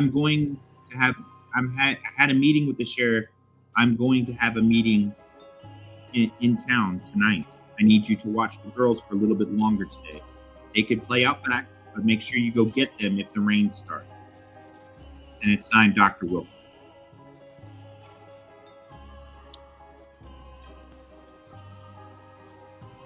So the note says that she did talk to the sheriff, right? Dr. Wilson talked to the sheriff, yeah. So Dr. Wilson was letting her know, I just talked to the sheriff. I'm going into town for a meeting. I'm going to be a little bit later. I need you to take care of the girls. Make sure they come in the house before it starts raining. So Katsura says maybe she was coming out because the girls were out back. Wait, we did get inside the house? No. Okay.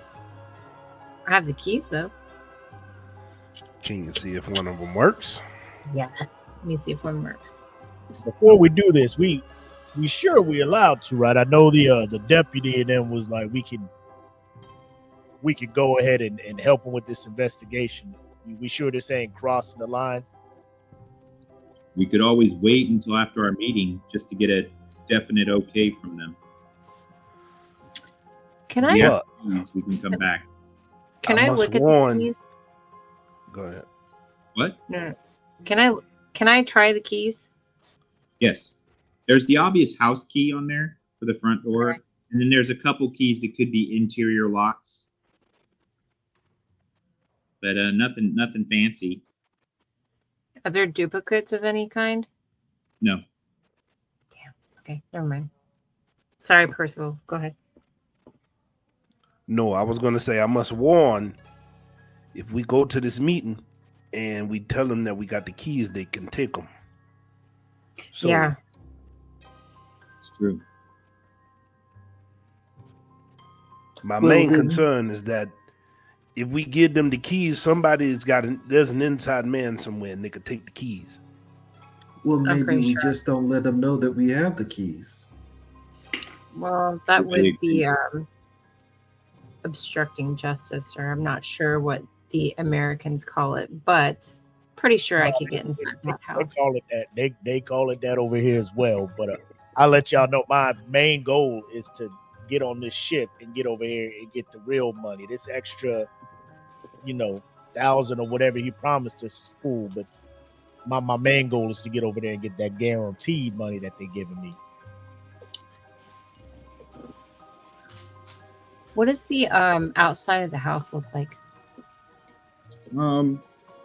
It's definitely a Victorian style home. You'd say it's maybe 10 years old. Very nice, very well kept.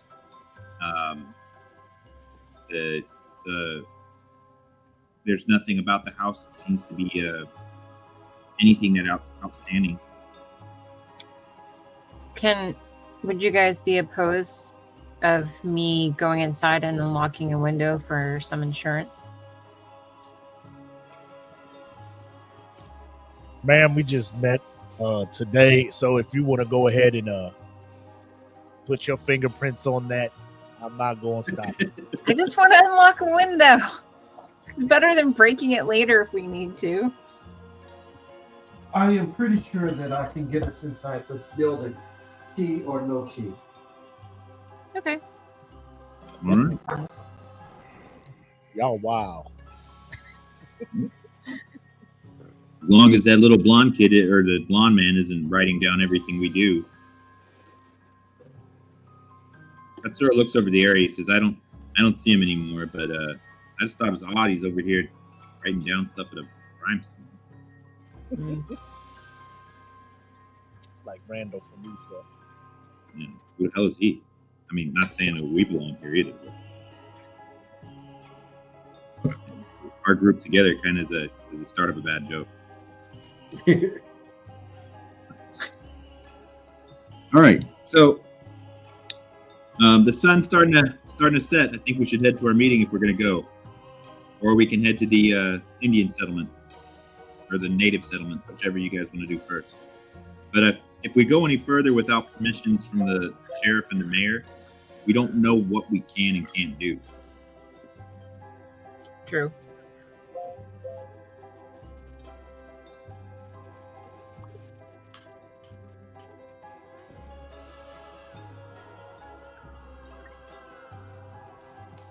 What else? Don't worry about it. All right. So, what's the decision? Meeting? Nora's doing the window thing, and then we're off to the meeting, right, or no? Or we got some other things we want to do before the meeting? No, I thought we were going to head to the meeting. I can Yeah, get you- us into the house, Okay. even if we do not have the keys. I'm pretty sure. Okay. So we'll head to this meeting, hand Sure. over the keys. I guess that will give us the appearance of we're cooperating with the investigation, and then we'll come back, and our man Cal's going to get us in the building. Might I say that if they do not inquire about keys or things that we have picked up, that we can just omit the fact and keep them to ourselves. All right.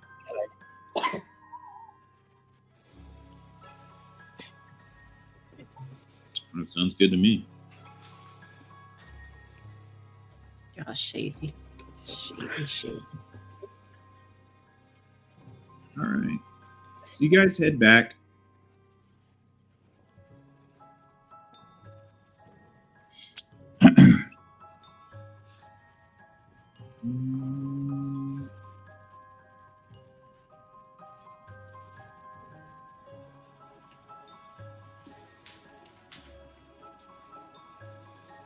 All right.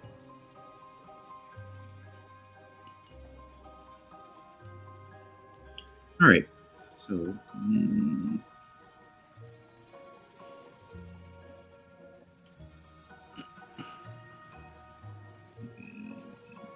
Okay.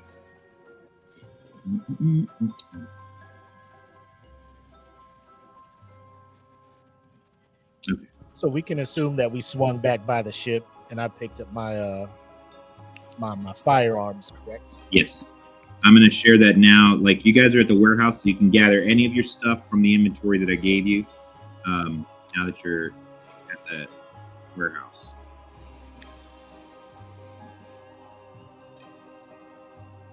And this is the scene now.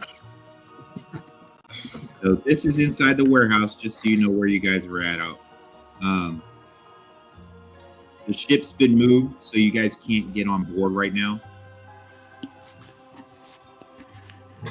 And this is everybody. You guys are in the warehouse's offices. Let me get a drink. I'll be right back. And the mayor. Oh, I've got the doctor there. Doctor's there too. You haven't met this doctor yet, so I'll get him.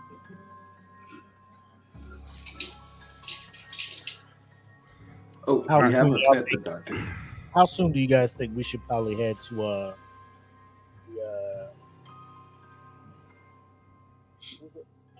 land piece? Lenape. Lenape? Not be. I would say as soon as possible. I don't think we should go there try and do anything during the night. No, There is a Wolfman to the 25th power out there. Yeah, absolutely. I do got a question though. And it's for the sheriff because Dr. Wilson talked to him. I want to know what they talked about. If we're in this meeting. We gotta do it in the accent. Yeah, everybody's in this Oh, I meeting. I'm just getting the doctor in there, and then you guys will be good to go.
Okay. So these are the three individuals from town. It's the mayor's in the middle, the sheriff, and then the doctor. So all of you guys are here, and they're like, okay, we're here to answer any kind of questions and give you the information that we know at this time. So what can I do for you? Sheriff, I got a question for you if you don't mind answering. Sure.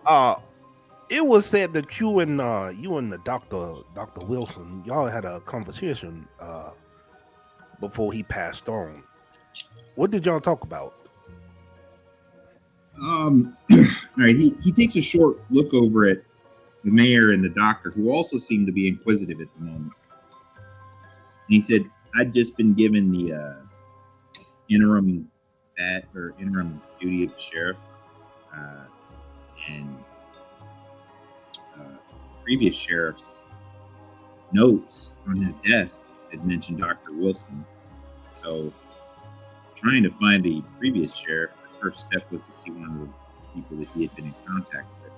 But Dr. Wilson had said that the sheriff had stopped by, asked him a couple of questions about a sanatorium, about a missing patient, a young woman, and then went off to the Indian reservation. I'm sorry, it's a settlement. It's not a reservation. It's a private property.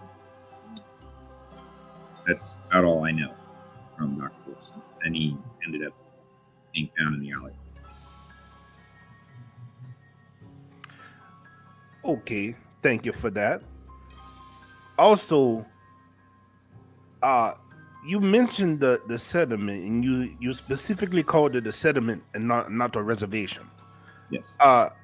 Why haven't anybody over here gone up there to go check on him and question the Hank fella, because he's one of the last people seen over on the scene of the crime? I called to speak to the chief before I wanted to head up there. I was going to go by myself. I've heard that they have a little strained relationship with Sergeant Mortimer, or Morty. So I called to see if I could talk to the chief and see if he could bring Hank down, and we could do this in a civil manner. But they said the chief was unavailable, and we don't have the best connection from here to the settlement. So I'm probably going to have to go up there tomorrow. I don't want to take Hank into custody aggressively from the settlement. It's not the best relationship sometimes with the law down here in town. And I'm getting this all secondhand. Remember, I'm just interim sheriff. And just to be completely honest with you, Hank's 7'4" and just muscle. I really don't want to fight the man to bring him. Now, I heard he's a gentle giant, but I don't want to test that theory by myself. And I don't want to bring Morty because he'll just exacerbate the situation. So, don't bring your deputies. You got us kind of already deputized helping y'all out. Just take us up there with you. Great point, Mr. Jones. I've discussed it with the mayor. He agrees. So for the time being, all of you guys are deputized under my authority to work with the sheriff's department. So there should be no question. Both deputies know. Sheriff Mortimer's not happy about it, but we need to solve a murder. We've got 2 young missing girls. And it's, that's my priority is no matter what, we get those girls back. And the last person to see any of those girls is Barney and Hank. Barney says Hank was walking away with one of them into the woods. One of them. So both of them have seen one girl, and I think he said it was Elizabeth or whatever. So the other daughter is missing.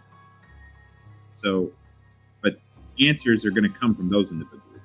So tomorrow, I'd like us to take one of the trucks from the dock. We'll head up to the Indian settlement or the native settlement and speak to the chief and ask Hank to come down. Now I was granted an arrest warrant for Hank, but if I can, I don't want to just go up there all Billy Badass and handcuff him and bring him down. Let's talk to him, see if he'll come down. If we're not getting the answers we want or anything, and his story's not matching up, and we get anything more feasible out of Barney, I mean, Barney is a town drunk, but if Barney gives us anything else solid, then I'll let him know that we have a warrant for his arrest, and we'll arrest him here, so we don't have a battle up there. Because, not to put it mildly, but the chief's people are very protective of their people, and the last thing we want is some kind of incident between us and the settlement. So, that's where we're at right now. This is Dr. Granger. He's the town doctor. He doesn't work at the sanatorium. He works here. him and Mr. Voorhees have gone over the information with the bodies and such on site, and then I guess recently Voorhees took them to the mortician's office. So Granger can answer any questions that for information that he has, but as of now, all of you are deputized. Please keep collateral damage or anything to a minimum, and be as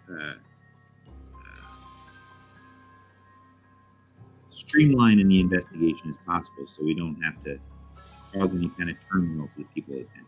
They're already very in shock. Everyone's worried. They want to send out a search party, and I've got Mr. McClintock over there talking about getting a posse together to go string up Hank. So that's where my focus has been right now, is trying to keep them from vigilante justice. We don't have any proof that Hank is the man, just eyewitness saying he saw it. So anyway, I'll leave it to Dr. Granger unless you guys have any questions for me. One more question, Sheriff. Sure. Where's the third body? That's an excellent question, because the third body, once again, goes back to this missing girl from the sanatorium. She's a patient. Her room was covered in blood. I mean, everywhere. And Granger cuts in and says, Sheriff, to be accurate, there was some blood splatter. It wasn't covered. It's not like buckets. It's like someone had an artery get opened up, and there was a bit of spray. But apparently, she's missing. She escaped the sand. She was in the light security section. I talked to Dr. Mueller over there. This Dr. Mueller says, Mueller, I don't know how to pronounce it. He's the head psychiatrist and doctor at the sanatorium. He said she was on light security. She was actually allowed to go on the grounds without supervision and stuff. So she was complaining that she saw a evil man. She's kind of out of her normal sorts. Medication wasn't helping, so they locked her in a room. They went back to check on her. Blood splatter on the wall. She's missing. But she had mentioned some evil man in the garden. Out the sanatorium. Can I roll to evaluate? What are you evaluating? I want to see if basically if I could see if he's telling the truth or not. Good question. You guys should look over your stuff, see if anyone has any skills to do that. You can give it your best guess. I mean, how do you feel from him talking to you? Which one, the sheriff or Dr. Granger? Both, really. I feel kind of uneasy talking to both of them. All right. Well, good on you, because Dr. Granger's showing some signs of uneasiness. Just from your police experience, you could tell that he's not making full eye contact and he's fidgeting. He's tapping his foot a lot. He keeps checking his pocket. The sheriff's pretty relaxed. The sheriff just seems more rushed. Like he doesn't really. He's kind of. He's ready to get on the move. He's got something he's got to go do. Is what you're getting from him right now. It could be to stop that posse of vigilantes from stringing up Henry Redpath.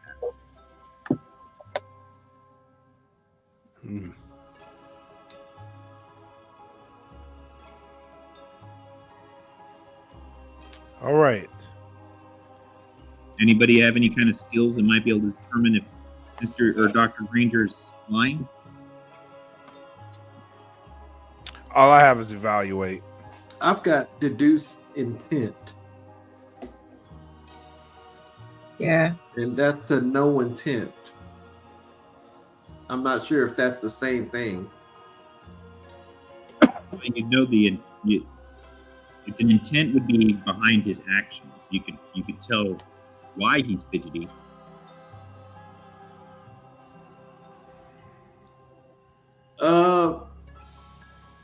Let me ask another question. I've got telepathy, and it says that I can mentally talk with another person. can I just listen to their thoughts, or would they know that I'm in their head? No, they wouldn't know you were in their head unless you mentioned something. Does that make sense? Yes.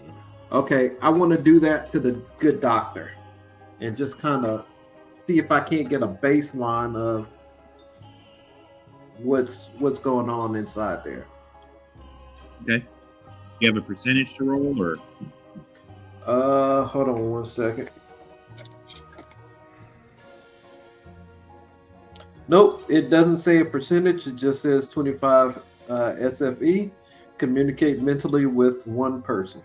Okay. Is that an okay, active that's basic telepathy. That's just to speak to someone else's mind. Ah, so what I would okay. You need like mind delve or something in order to read his thought. Okay, then I don't have that. The only other thing I can do is I The will do the no intent then. Okay. Is And that So we're a just looking for somebody with like a high perception, or somebody with an actual skill, like an active or a class you could skill. try your This high is- perception to see if you can't pick up anything on him. this is Don't my mind.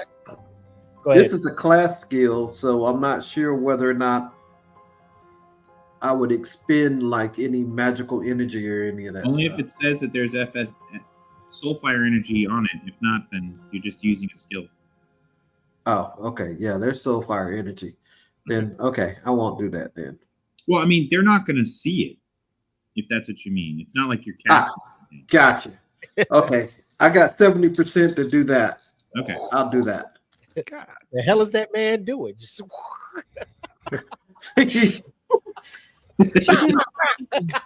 I've got a 65. Okay. So his intent is to be right now. His intent, it's the emotion coming off of him, or the purpose behind his actions, is to conceal a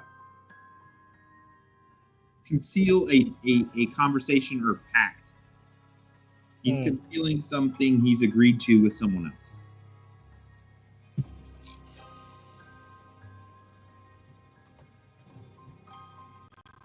All right. The mayor says, "I've paid for all of everybody's building and so forth, and the interim sheriff has done a great job of interviewing the crew and such. Your ship is cleared as far as being dealt with this crime, but I still need to solve the crime before I can let you guys leave. But you're deputized now, but I just wanted to let you know nobody on your ship was involved as far as we're concerned. So that portion's done. All right. Professor Holt's in the room, and he says, thank God. All right. Now that we can leave whenever this is done, I'm upping the pay to $2,000 to solve this problem because I want to be gone no later than Thursday, which is 2 days from now. Thank you. Now I'm going to retire because this nonsense is cutting into my beauty sleep. All right, the ship's captain is there, and he kind of just looks over at you guys, and he says, if there's anything I could do to help, right now I'm just working with the first mate to plot everything out. I do have supplies on board. If you need cartridges for your firearms, let me know. Of course, we'll dip into our supplies for the expedition, but we can always resupply. It's not a huge problem. Trust me, I've spent the last 35 years on the seas, back and forth. I know what I'm doing. The ship is ready. But if you need anything else, especially if any, as far as issues go, if anyone gets injured, please bring it to my attention right away. I need to know those things before we head out on the ocean. I don't want you to hide an injury or a condition and we get out to sea and we're unable to help you. My man Darnell over here has been working as to learn to be a medic as well. So he's one of my deckhands, but he's very good at tending to people for non-emergent situations. So, like I said, you need me for anything. Need anything from the ship? If you need ammunition, you need first aid, anything, let me know. Cool. Well, thank you. Thank you kindly. All right. All right. The sheriff says, I've got to take my leave, gentlemen. Good luck to you. If you need anything, let me know. I will be checking back with you, but I've got to go and deal with McClintock and his good old boys. One other question there, Sheriff. Sure. Might we be able to speak with Barney? Oh, yeah. Absolutely. He's being protected at the office by Morty. So he's in the sheriff's office. You can stop by, question him I tell you now, Barney's about as sharp as mud, and he's normally very drunk. Now, he hasn't had a drop of, can't say he hasn't had a drop of liquor because apparently, according to Dr. Granger, he still needs to drink a little bit. So we've let him have beers while he's sitting over there, but I don't know. You're welcome to go question him. Morty knows you guys are deputized. Well, thank you there, Sheriff. No problem. That's all the questions that I have. Just be careful as well. I heard about that animal that was in town. The boy said he shot at it. He's pretty sure he shot it in the shoulder. He lied to you. Sure. Has anyone been in to look at Dr. Wilson's home? I did a brief walkthrough, but I got to tell you, I didn't really see much, so I was more focused on the bodies. A good walkthrough would be prudent at this point. Maybe the assailant was looking for something. Oh. How did you get in? We tried the doors; they were locked. Well, I had the key. I have Dr. Wilson's keys from his pocket. Gotcha. But I locked it up because I just didn't want people. The town is kind of up in arms. I didn't want them all in and out of his house. And the only problem there is I feel like if the girls are out there and they try to come home, it's locked. I don't like that. But did you check the woman's body for keys or anything? no, that was the boys in Mortimer were on her, so I was over at Dr. Wilson's body. Gotcha. So, do you mind if we go check, and if there's keys on her body, then we... Oh, absolutely. At this point, just try to keep track and keep a log of any kind of evidence that you come across. Please, if you're going to use your rest powers, just make sure we have something. I don't like I'm not a homicide detective like I stated before. I was a property crimes guy, but I don't like the fact that we're going on one town drunkard's observation as we're arresting this other guy. So I just like to have my ducks in a row better. Understood. We take care of you. But you all seem like sharp individuals. I mean, definitely compared to some of the others who were involved. So just be safe and take notes of what you need. Cool. Real quick before we head out, Mhm. Is there any progress made on finding the previous sheriff, or did you just let that case drop off and just focus on this homicide here? I think I'll focus on the other sheriff as soon as we find the girls. Right now, they're the only ones that I'm extremely concerned about right now. The sheriff's a grown man, and I hate to say this, but he's a lawman. He knew the job. Hopefully he's okay. But those little girls can't fend for themselves. Understood. So, but I got to take my leave. Good luck to you all. Let me know if you need anything. Additionally, I left a flare gun on the desk over there. If things get crazy, please someone take that with you. Fire off the flare into the sky so we can all see it, and we'll all rush to that direction. That's my best idea for us trying to coordinate while we're going through this town.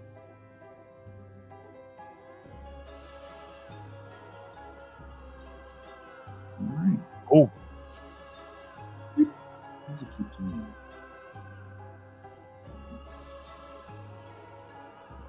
All right, so the sheriff leaves, and Dr. Granger says, "Do you have anything else for me? Because I would really like to return to my home. I have a family that's probably a bit nervous. I want to protect mine." Eric, while they're leaving, I look down at their shoes, at their feet, to try and get a gauge of measurement of shoe size. Okay, probably the largest shoes here are the sheriff's. I'd say he probably wears a size 11 or 12. Mayor's pretty close to the same. Doctor's a little bit smaller, maybe at 10. Are there any mud on their shoes? Good question. Yes, the sheriff has mud on his shoes, but the one that is surprising is the doctor. He has mud on his shoes. And you said it rained, what, 2 days ago? Or Yes. last night? No, 2 days ago. 2 days ago, right? The night of the crime, right? Yes, the night of the crime. Yeah, so this is the second day now.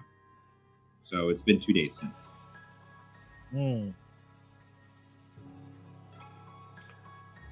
All right. He says, good luck to you all. If you need anything, let me know, and I'll see you guys later. Thank you. Mayor says, I greatly appreciate this all. It's election year. It's murder bodes badly for me. So whatever you could do, appreciate it. All right. So the mayor leaves. Good to see he cares about the town. Yeah.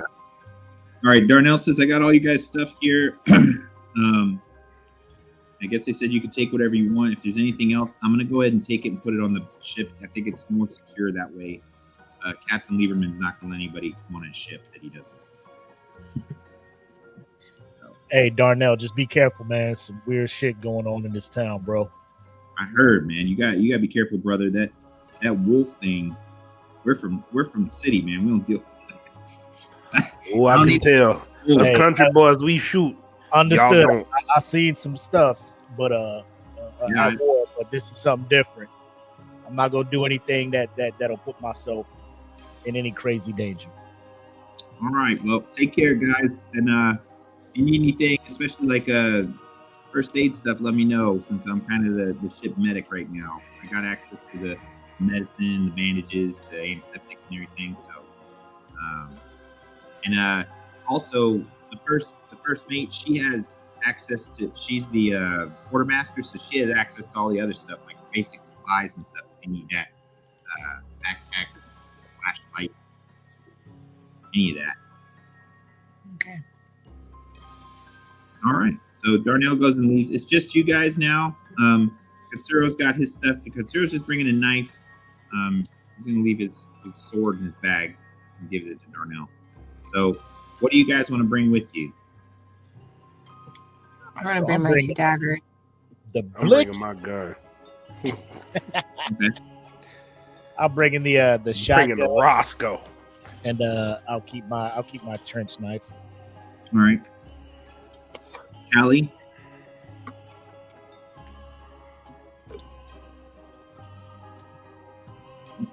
We lost Callie? Okay. Santiago? Can I ask for one of those flashlights? Sure. All right. I'd like to bring my long daggers and then probably get a backpack with supplies. Okay. Well, I got a duffel bag, and it can carry up to 60 pounds. So if you guys want to bring some supplies, you just toss them in the duffel bag. Okay. Flashlight, anybody wants it, they can write or it creates light 10-meter range, gives you plus 20% to detect. I would like one. I grab my bag, my book bag, backpack. It has all my stuff in it. Okay.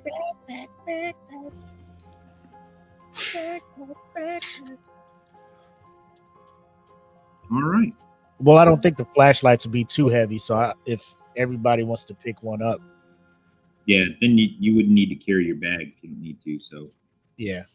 just the shotty and the knife and some ammo. Make Well, sure what- you guys say how much ammo you want to bring, because all of it in your bag. I don't know if you're putting all of it in your pocket. You know what I mean? We only got two cases of 12 gauge shells, so Okay. should need a whole duffel bag for that. Yeah. I could put it in Rob's book bag, his Yeah. Jan Sport. All right. That you might. Okay, so everybody's got their stuff to get their what they're bringing. Tiago, are you bringing anything else? My knife, Okay. the baton. Okay. All right. So you guys are ready to go. You're going to walk across town and then take the north side road to head towards the mortician's office. Mhm. You know what I don't understand is if these murders occurred 2 days ago, why are the bodies just still Out.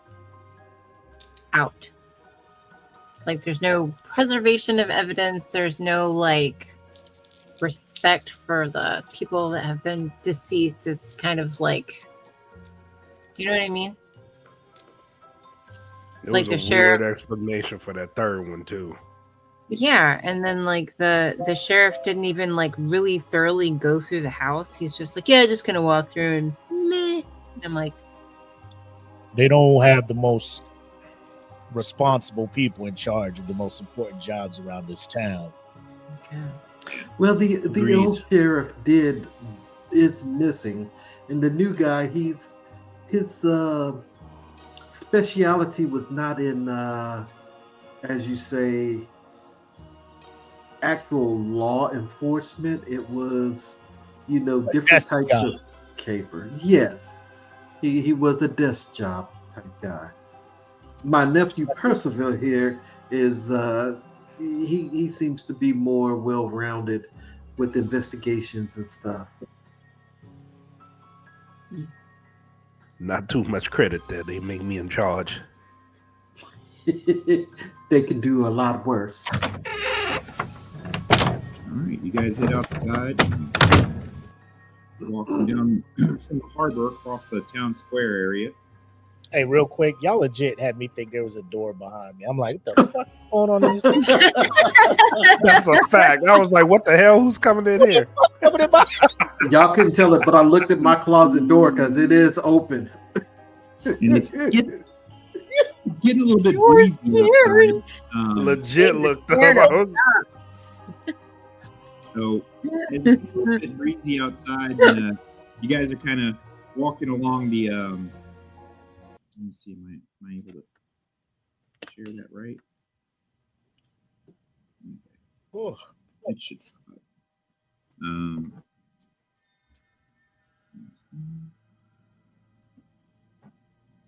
So the docks would be over to the right side of the screen here. So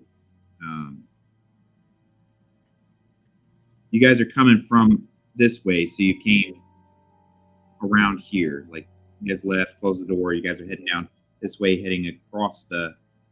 This was the town square where you guys went over here to eat earlier. But you're going to cut across and you're going to go up the North Road like Mr. Voorhees told you to. As you're walking, it's definitely dark out now, but there's still some areas that have lamplight. Okay, so for the streets as you guys are walking, it's not like you need your flashlights out here unless you want to take them out. But mostly everybody seems to be indoors. You could see people peeking through the windows, or as you guys go by, some people drawing curtains or closing their shutters. But nobody seems to be wanting to be in the streets right now. So as you guys are walking, it's not particularly you, but there's probably something that's, the unsettling idea of the mysterious triple homicide with two bodies is got people wondering. So you hear, it's cobblestone streets, so you guys are, you're walking, you can hear, it echo around and such as you guys are going to cross over towards one of the main streets. Oh, something ahead, you heard someone scream. There it is again. Where's that coming from? Can you tell? Up and around the corner to your let me see, if you're in cardinal directions, it was to the west of where you guys are heading. Aloysius is in the front. So tell me what y'all want to do. I start going towards the sun. I draw my pistol and start going towards the sound of the screams. Is it the street lights are light enough for us not to need any additional Yeah, light? you guys don't need the flashlights right now. If you look, like, I don't know how well it conveys it, but you guys can kind of see from a lamplight here. As you're walking this way and you've heard the scream, you come around a corner. There is a young woman over near this. I don't know what those are, boxes or garbage.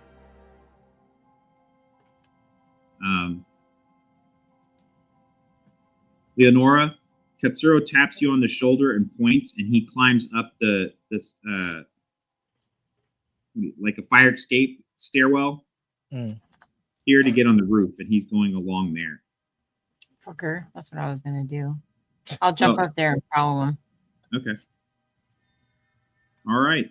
So up ahead of you, you see a young woman. She's just standing there looking at the garbage stuff. Ma'am, as I go closer, I have my far arm kind of not pointed at her, but kind of at my side, and my other arm up. It's everything. What seems to be the problem? All right. She turns real quick and looks at you, but she's scared. She stumbles back a little bit. She's wearing all white linen kind of clothing. Her hair's kind of messy. She's no makeup. You'd say she's maybe 20 years old. She's got a lot of blood on her left arm.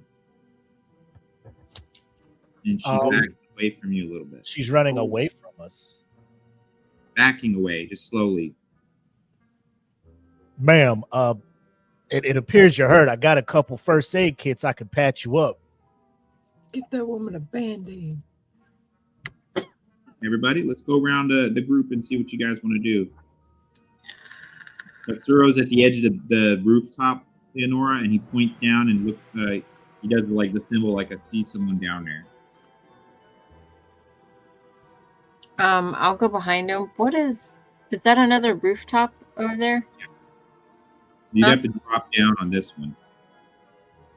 You guys are like on a 2-story one, and that's a 1-story building, I guess? Yeah. Okay. Good call. Right. I'm going to tap him and tell him I'm going to drop down to that one. All right. Can I roll my stealth? Yes. Maybe. Good idea. Maybe seal techniques over here. Ooh, I got it. All right. You drop down. All right. She says the girl didn't notice you drop down, but she steps forward a little bit. She seems a little bit less uneasy by you guys, and she just says, the man of multiple men is coming. The man of multiple men is coming. He's coming here? He's coming now. What's he coming to do? Garbage. She looks at the garbage. She's pointing at it. Okay, I kind of point towards the garbage to the rest of, signaling to the rest of them to keep an eye out on the garbage. And I said, Mrs., what is your name? Right. She just shakes her head no. I'm gonna do one of my skeptic's eye. I think actually hold on. All right. Oh no. I thought that meant I might be able to charm, but no, I can't. Well, what's your social interaction? Let me roll that. See if she's. Hold on. Social interaction. Trying to get her to come to us, or to just be more be more open. specific. Yeah, not to. Okay. Social interaction is 55%. 55%. Charm is actually 30. I'll do social interaction. Okay. Oh, I actually rolled a 1. All right. 001. To you, and she says that she keeps pointing at the garbage, and she says, "Where's Dr. Wilson?" Dr. Wilson is not available at this time, but I am a doctor of sorts. We'd like What to might message. help you?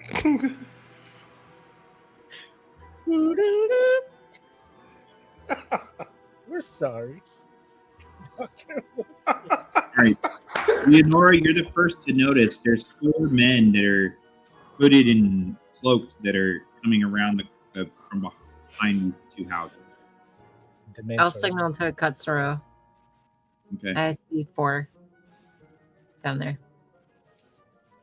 All right. 2 men come running down the alleyway towards her back, and she spins around scared and steps to the side of you. And you see these guys coming.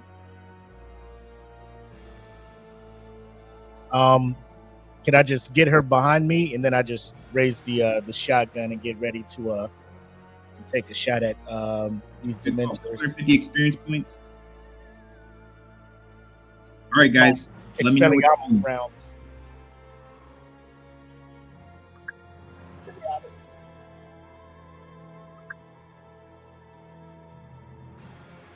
Now I I'm gonna missed pull it. out my handgun. All right.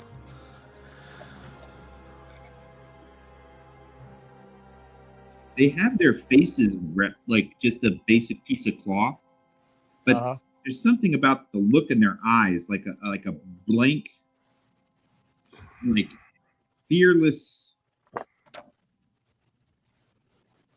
I wouldn't say rage, but just They have no. No, he's concern not for, going to get that close to me. they have no concern. Okay, so if you guys are going to do something, I need to know now. They just start running at you with knives drawn. Knives drawn? Yeah. Oh, fuck that. I shoot. All right, roll initiative.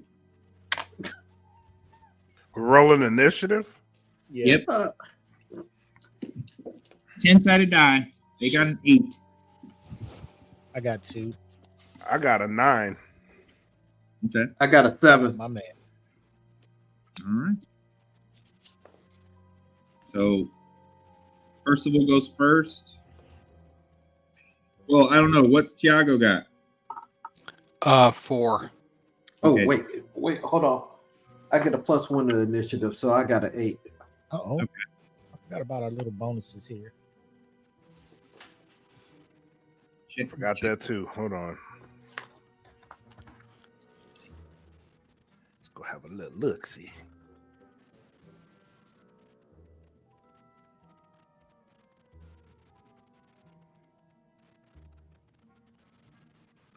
I don't think I get an initiative bonus. It's all good. Oh shit! I got a 10 then because I got a +1 to initiative. Oh no, I got a +2. So I got a 5. It's still low either way. Tiago, with your bonus, you had a 4, or that's before your bonus? No, I rolled a 2 and I had +3 for a bonus to initiative. Okay. All right, let's go. So it'd be Percival, Callie.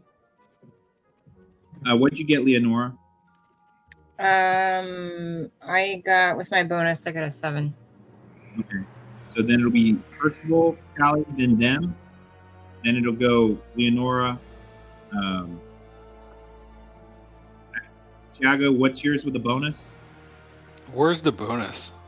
It's on Combat the information. second page of where is it at? Your character sheet. So it'll be near the top page 2. That first section, it's on the right, third from the bottom. Oh, okay. Oh, well, I got an 8. Okay. So you will go. All right, Percival, Callie, Tiago, the bad guys, and it'll be Then me? Marcus, and then or Leonora, then Marcus. The All right, go. Things I will never put. Shit. What do I want to do?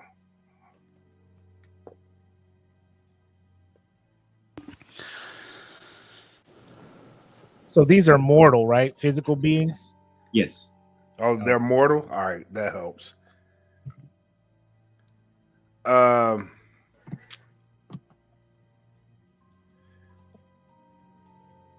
gonna activate my gunplay. Okay.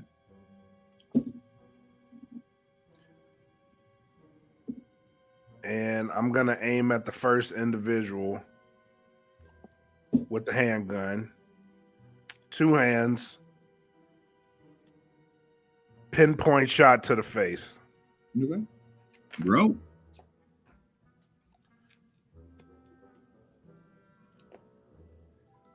Oh shit, I got the wrong die. Hold on. You're rolling that 12-sided, huh? Yeah. Mm-hmm.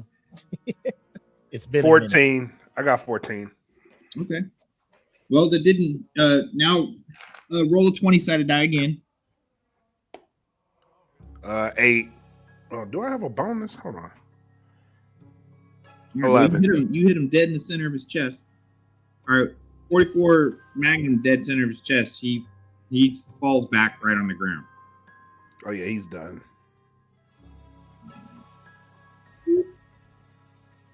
Okay.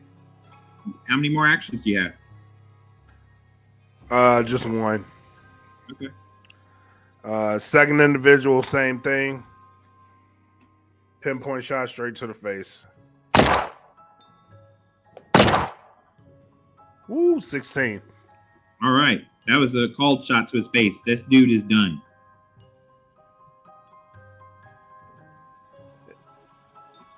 And then I pray.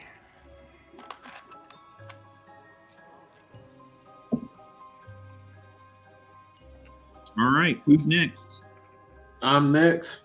All right. Go. As that guy moves forward, I'm going to shoot him. Dead in the chest. Wait, hold on. Where's my 2 attack? What am I rolling here? I forget. The 20? 20-sided die. All right. I've got a 15.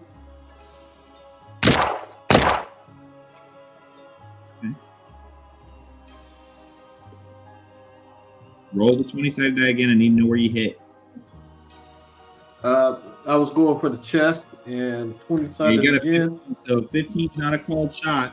You got to roll the hit chart. Roll the 20-sided die. 15. 15. All right. Oh, you got him right in the sternum. All right. You gonna shoot again, or do you have any more actions? Or I've got 3 actions. Yeah, I'm gonna shoot again. all right, shoot him again. That is a.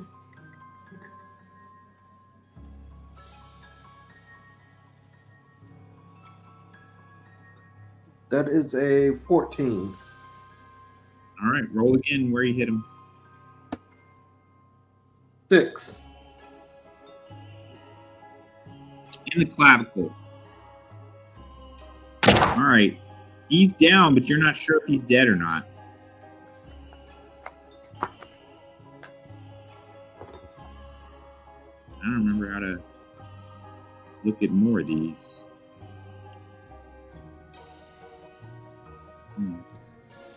Anyway.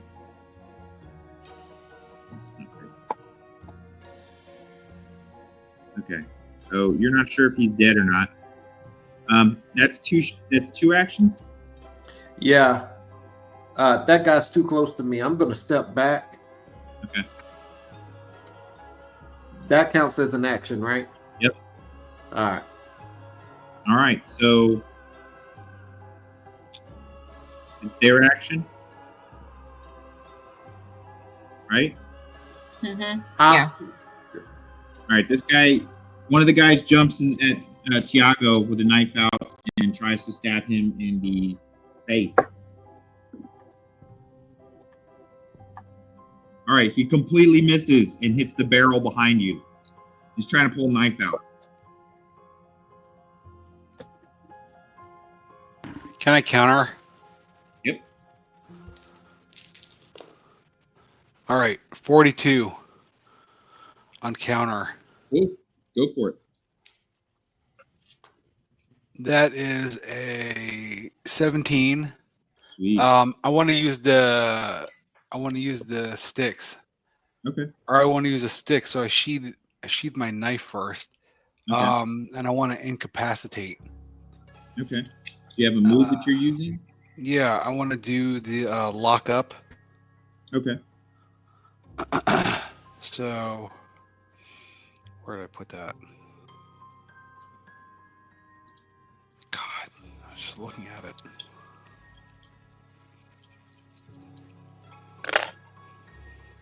So it should be -10 to his defense too. Otherwise, it should be 65% damage. Okay. He failed his physical resistance. He's unconscious.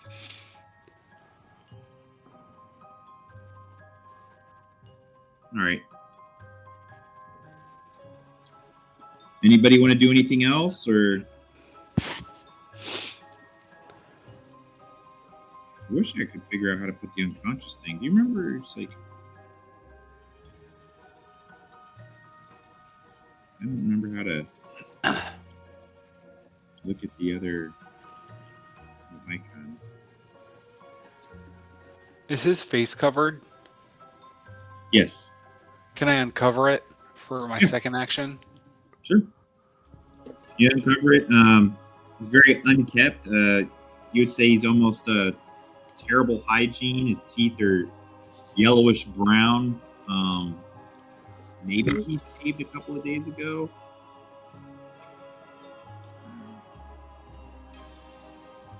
He's got boogers and snot. For allergies, feel your pain, dude. I know. He lives in Virginia. I'm gonna step up close to see if the guy that I shot is dead. I'm looking at also is the knife in his hand. This the guy that you shot and fell down. Yeah. Yeah. Can I see his hands? Yep. Is he still clutching the knife? Yes. I shoot him. Okay. Roll.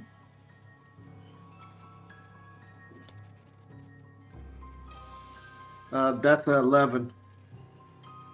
All right. Roll where you hit. 5. So we just out there doing the coup de grace, huh? All right. He dead. Right through his throat. He dead. I better he is dead than I find out that he is not, and he's still holding that knife. I can't really That's our pile these tool. guys up. So two guys are starting to run into the alleyway. Katsuro was coming to try to come up behind the guys that were coming at you guys, but these guys came. So one of them starts fighting with Katsuro, and the three of them jump over here. So now it's Leonora and Marcus. Unless, do you have an action left, Tiago? Yes, I have 2. Okay. Do you have a distant attack or something, or do you just anything else you want to do? Or Yeah, I can throw my knife if anyone's in harm's way specifically. not at the moment. They're still rushing. So it's about to be Marcus and Leonora. Katsuro's got one guy, so he should be able to fight one guy. Plus, Percival and Callie are still free. So if that goes south, they can help out Katsuro. Then can I actually have 2 more actions. I looked at my sheet. I have 4. That helps. All right. So we'll come back to your actions, but right now it's Leonora's turn. What are you doing? You got 3 guys coming into the alleyway. Okay, I take it I'm off the roof now. No, I was just moving you around, trying to get them over here without putting them on top of the same pieces. The one that's closest to me, I'll jump off the roof. Okay. And when I do it, I'll pull both my long daggers out and land on him and stab him. Okay.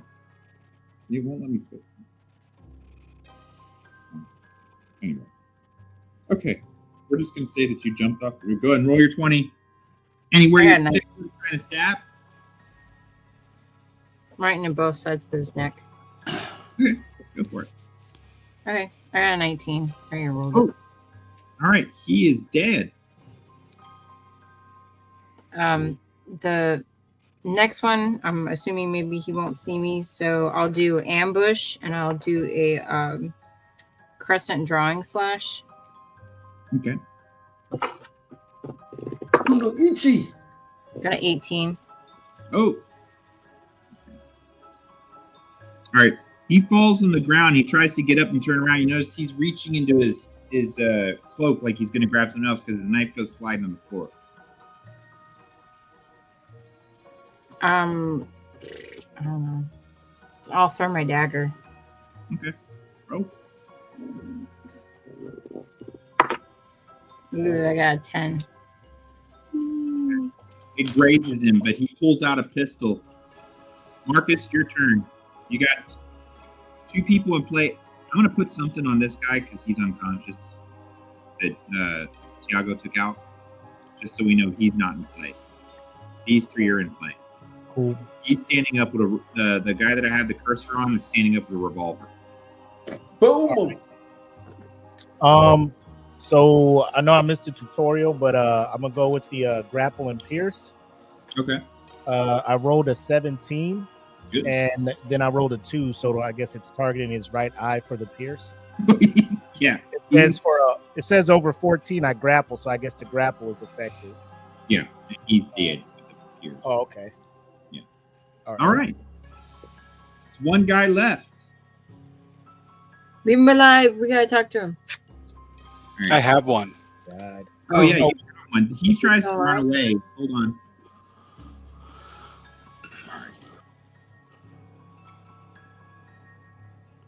All right, he's trying to escape.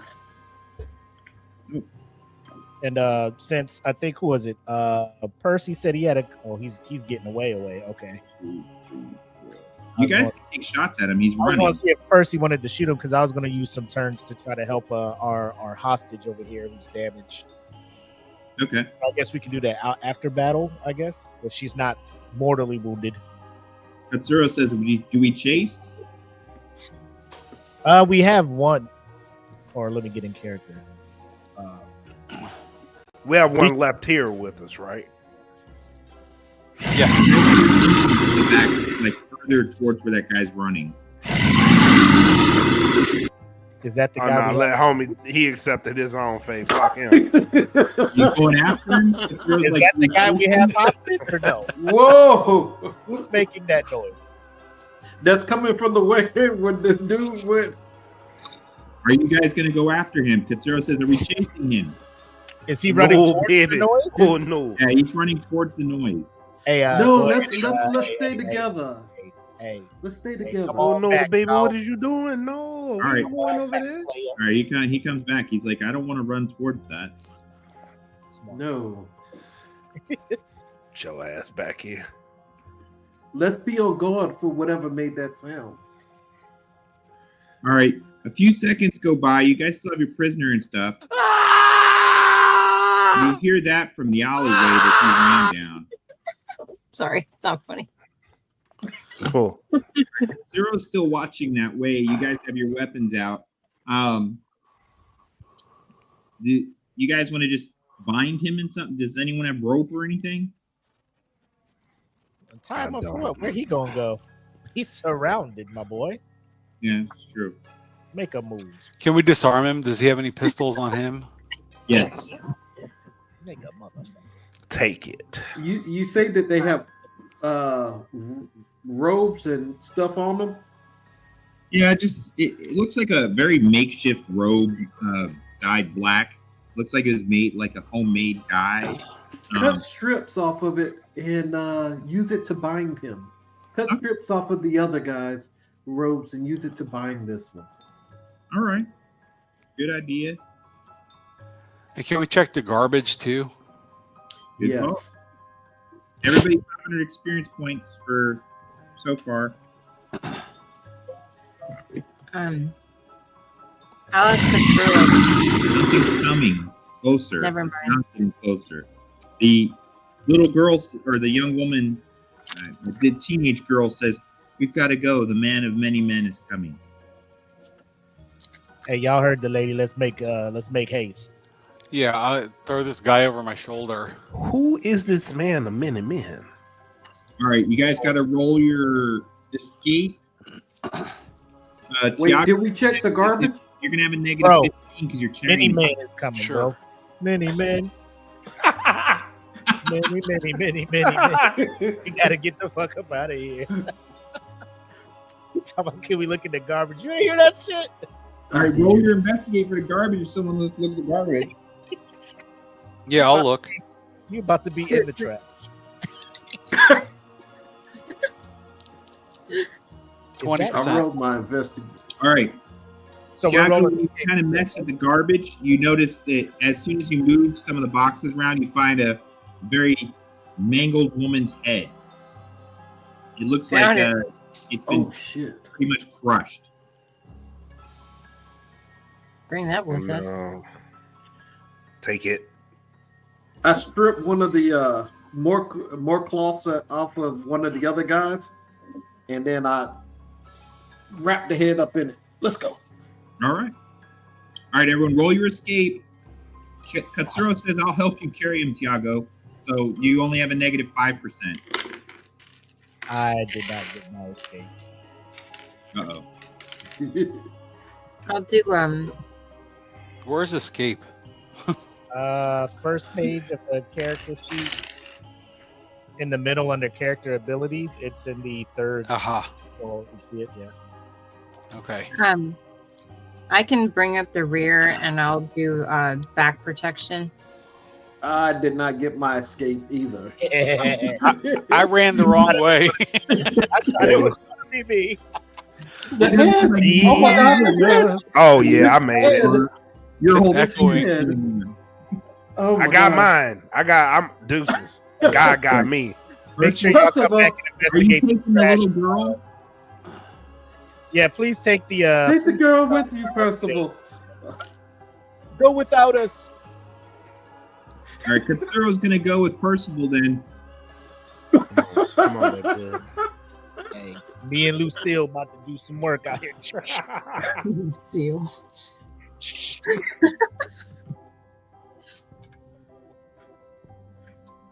Let me go ahead and get this this possible attack ready.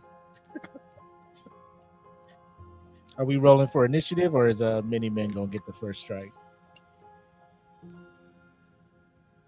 Lord Jesus!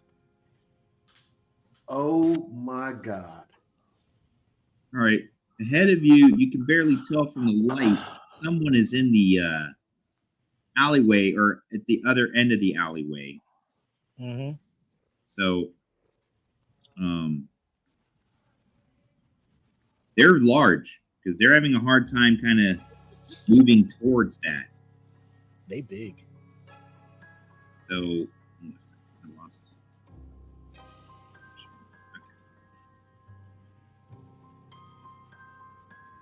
They're coming. They're staying just out of the light, but you can kind of see this outline and so forth. Get this without screen properly.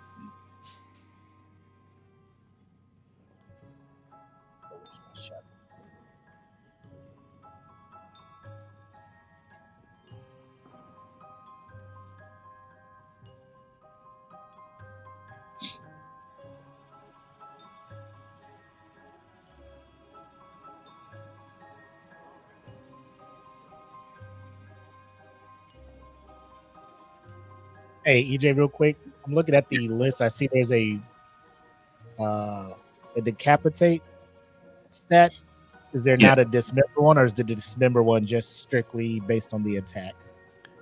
It's just based on the attack. Decapitates for the head up only, and then the So he's at the other end of the alleyway. You'd say he's about 8 feet tall, maybe if he's slightly hunched. He's definitely about 4 feet wide. He's got blood on him from somebody and tattered pieces of black dyed cloth. And he's watching, or He's at the other end of the alleyway looking at you guys. All right, when Percival and Katsuro are heading out the other alleyway, the girl pulls and stops and she says, "You've got to get your friends. The man of many men's going to kill them." He got to get through us first. All right, he starts coming down the alleyway towards your guys' direction. Are we rolling re-rolling for initiative here? You guys get first action, so let me get.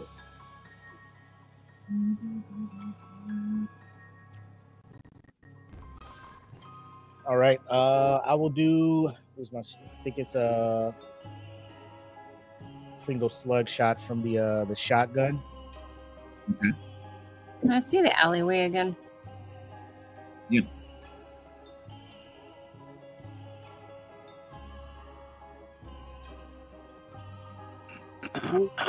Got a 10, so that's half damage. Adding this up, it's going to be a 90% damage, so half that, 45, because I rolled a 10 instead of 11. And then I will be aiming at what's 20? Is 20 on here or not? So it would be his left thigh. Okay, give me just a second. I'm assuming because it's half damage, we're not getting any of that sweet dismemberment. Yeah. All right, so you shoot him right in the face. Actually, you don't have slugs. You only have buckshot. Oh yeah. Yeah, you have to get slugs. It does show you slug damage on your shotgun, but the only ammunition you have is buckshot right now. All right. It shoots him in the face, and he steps back, and I mean, you can see the buckshot rip through his face tissue, and definitely take his left eye is where you hit him, correct? Left thigh. Oh, left thigh. Oh, yeah. All right. I was like, man, my aim is way off. That rips some of his pants, but he just keeps coming. You notice he reaches to the right, grabs a cart full of barrels and stuff, and throws it. Donkey Kong it? Okay. Yep. All right, it smashes on the ground behind you guys, totally missing. All right. See, that was one action. We'll try this again. A 14. All right, so that's full damage. And what is 10? This will be left shoulder. Okay. So full damage, that would be 90%. Oh, never mind. That's slug. Let me check now that you reminded me. What's in those barrels? All right, he take the. So that's 25 damage. All right, he takes a step back when you shoot him. It's like it throws his shoulder back. Then he turns back and he looks like he's getting just pissed. All right.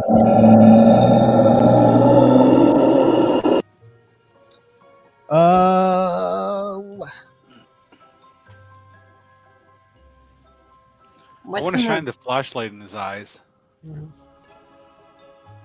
Oh, if y'all want to jump in and do something, all I'm doing is trying to buy us some time to figure out what's going on here. What's in the barrels? Are they labeled at all? The barrels that he just threw past you guys, or the closest barrels to you guys is those ones. It says grain.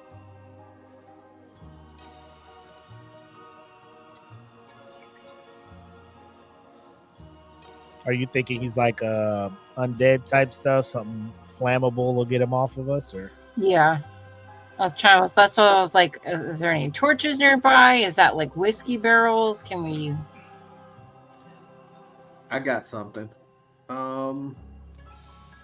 Rip it.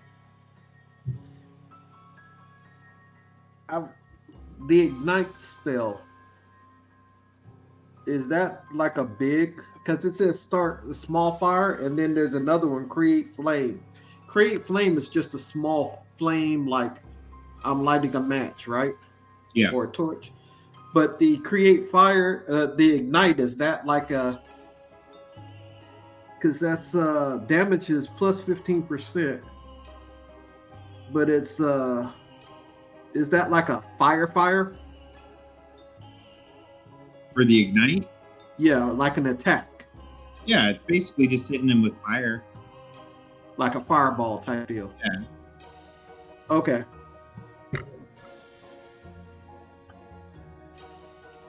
All right, I'm gonna do that. Okay. Sorry, Marcus. He ain't seen this shit before. All right, I step to the side so that Marcus is not right in my direct path. Okay. And I let loose with the ignite.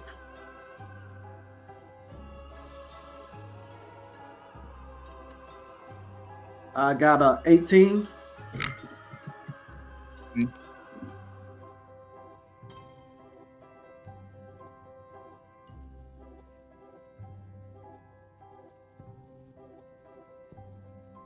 Well, it's let me see, it's 55% chance. Let me roll my percentile. All right, 35. All right. You hit him, and he definitely catches flame. He takes a few steps back, and he starts beating on himself. Okay, he does not like fire. Fire pad.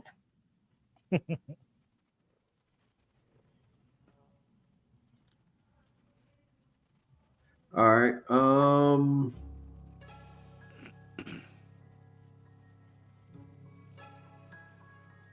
Fuck it. I'm gonna do it again.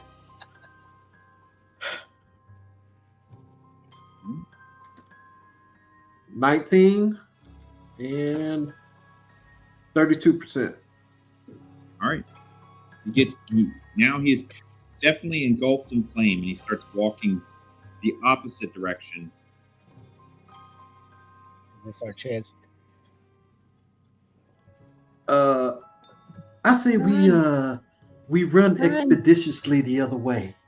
You see him smashing into the side of this wooden frame that goes up, like what do they call them when they're doing construction work? Scaffolding. When they do Yeah, it's breaking the scaffolding, and above that is a part of a tower for the water reception. Oh, this motherfucker is smart. Let's run. What's my escape?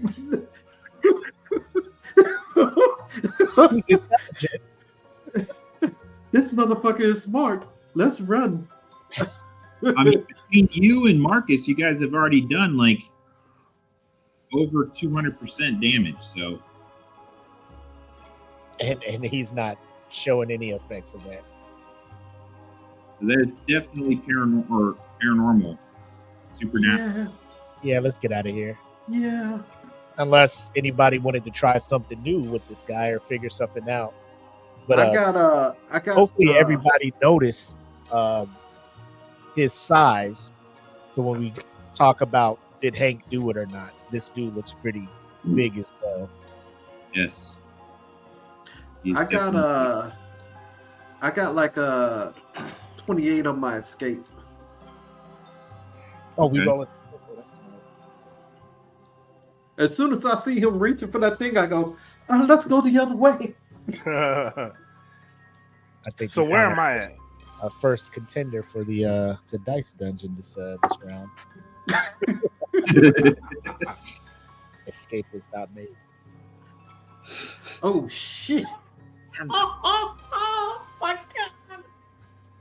But you made it though. Get out of here, guy. Take our prisoner with you. Oh shit. Come on, dudes. Everybody else rolled their escape. Everybody's good. Am I still with y'all? No, No, you and Cthulhu are out of this. Oh, You back at White Church. shit. All right. So who got their escape? I didn't get I it. did. Cal got it. Okay. So you. Marcus, what we can do is we can run past him and run down the alley and maybe lead him away. From the rest of the people.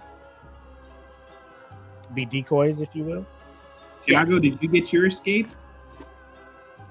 What's that? Did you get your escape? On the second attempt. Okay, good. All right, so you and the prisoner are gone. So it's just Marcus and Leonora there.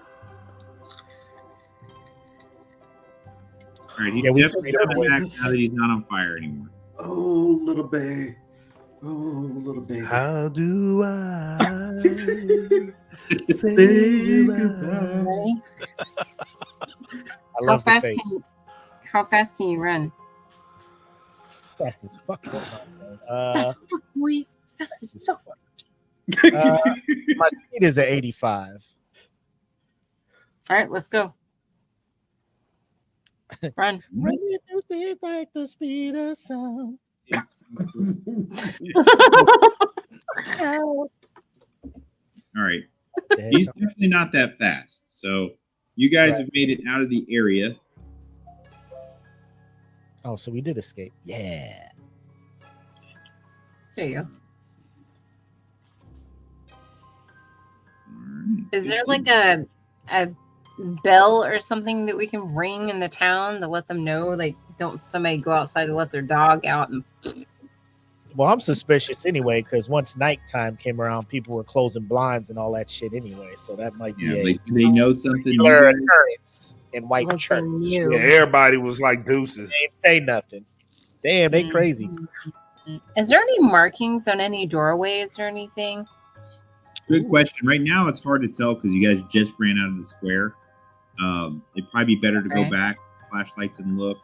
But I don't know about going back in there right now with Absolutely not. Absolutely. over there in the alleyway. That's not a good thing. Mm. All right, so you guys can go back to the warehouse of the docks. You guys can head to the mortician's place, but you do have a prisoner. So what do you want to do about him? He's not doing too well, Tiago. He's gonna probably die. That's a shame. Got another first aid kit if we want to render aid to him for the sake of. I've got a first aid kit. All right. Yeah, I can actually treat him. Okay. Right.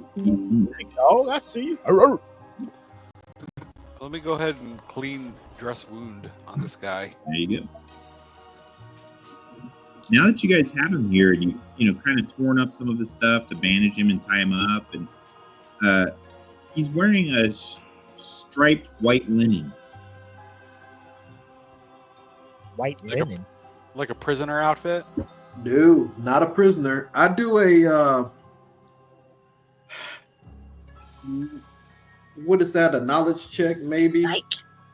I want to see if I'm Psych. correct that it's the sanatorium.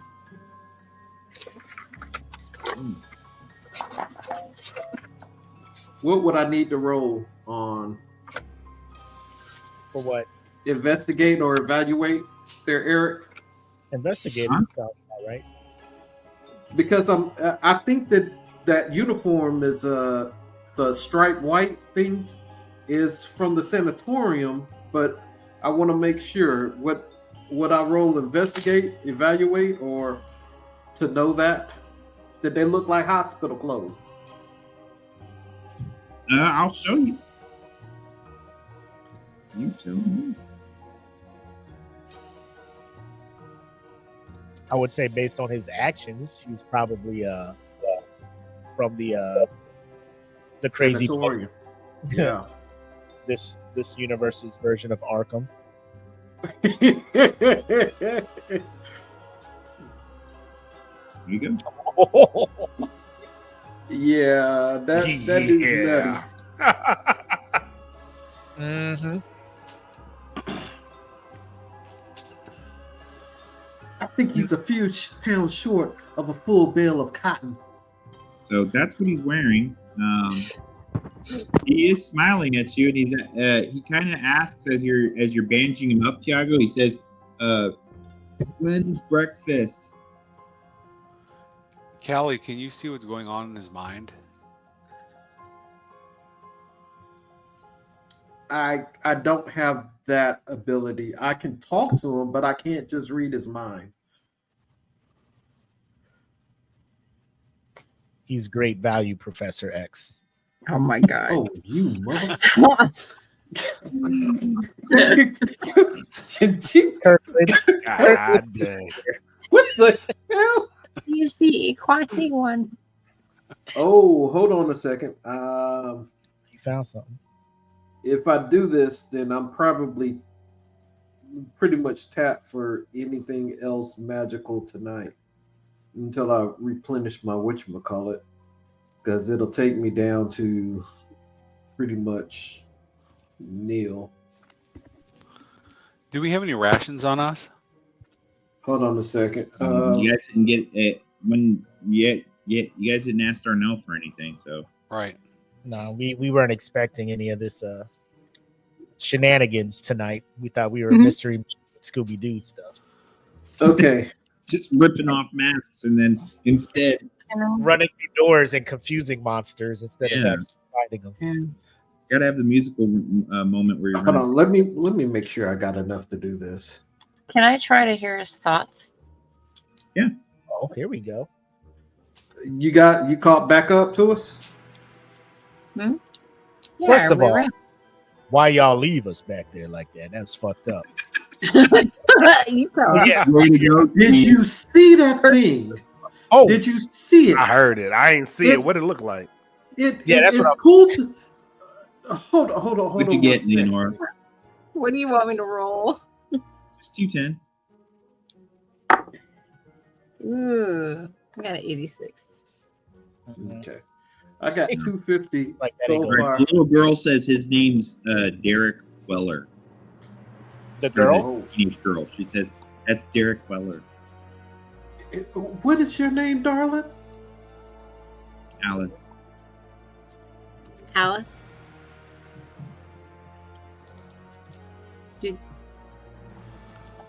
Did you used to live in the sanatorium? Yes. I was There trying are to find people- Dr. Wilson. You were what? I'm trying to find Dr. Wilson.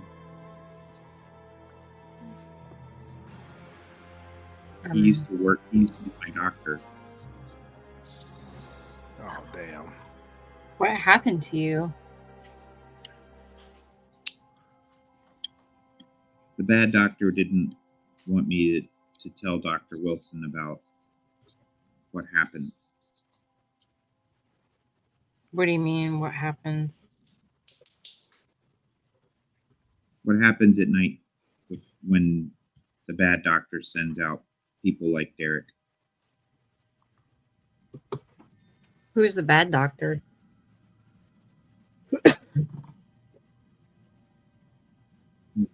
Says V. Dr. V? Do you know why he's sending them out? He's sending them out to clean up. He said they have to clean up. After the Okay. many men? Yes. What is the many men? The man of many men. The man of many men used to be very sick. Dr. V changed it. I'm going to go now. All of us are together now, right? Yes. I'm guessing the Okay. closest place is the docks warehouse that you guys could have just ducked back into. Are we alone in there, or are there other people in there? You're at the office of the dock or the warehouse. Okay. He says Have you Derek's ever? not dangerous. He's only dangerous when I'm gonna let y'all know now. I'm sitting here like, what the fuck are y'all talking about? Many men, man of many men. All of this. Me Wait, too. hold on one What second. is this? I have a theory. The man of many men is what might have been known as a golem, or a. There was a book written by a young enterprising person that talked about amalgamum, a man that was created from parts of other men, if you will. And I believe that might be what we're dealing with, something of the supernatural bent. Aloysius Ketsuro asks, okay, in this story, can it be killed? Because Marcus shot him twice with a shotgun. And I know In you this, threw fire at him, and he still kept coming. Can we kill it? he might, in this story, it could be killed, but it took an immense amount of damage. Please, we can kill it. It hated it hated fire, which is why I shot it. He didn't like This fire. Very, very smart. Its intelligence is intact, as it pulled down the water in order to douse the flames. So we're not dealing with a dull automaton, if you will. It seems smarter than the henchmen. They're definitely one goal oriented. This Derek kid and the others were given one task. I must tell you about.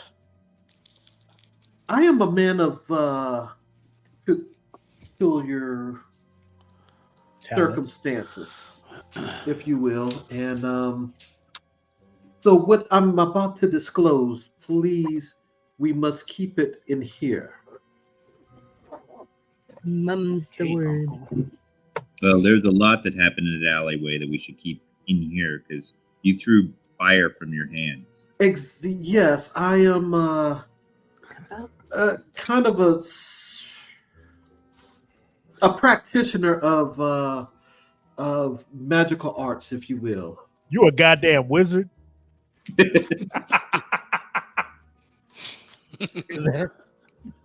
Are you the wizards is real out here?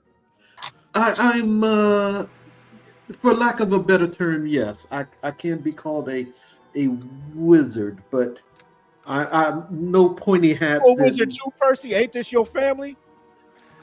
Well, he is my uncle, and he taught me a couple of things that I do use for my prayers. And yes, he is a man of many talents. Lord Jesus, that's good. We'll use it. We out here fighting zombies. We out here fighting zombies. This guy is not per se, I do not believe, a zombie. The other guy is he might can be zombie in his endeavors, in his proclivities, his makeup. So he's a construct. Yes. I'm guessing that's the best way to look at it. But he is a living construct. Okay. Made of flesh. You mean like Sounds fun. Frank? Or just asks Alice, is he the only one? Ooh, that's important. Oh, Alice, I don't know. and the bad doctor is you can make more.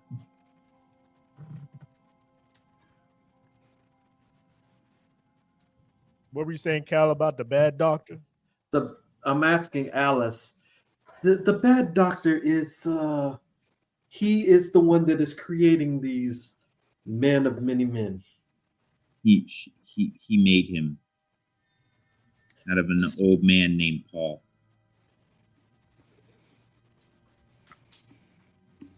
So let me let you guys know what I have found.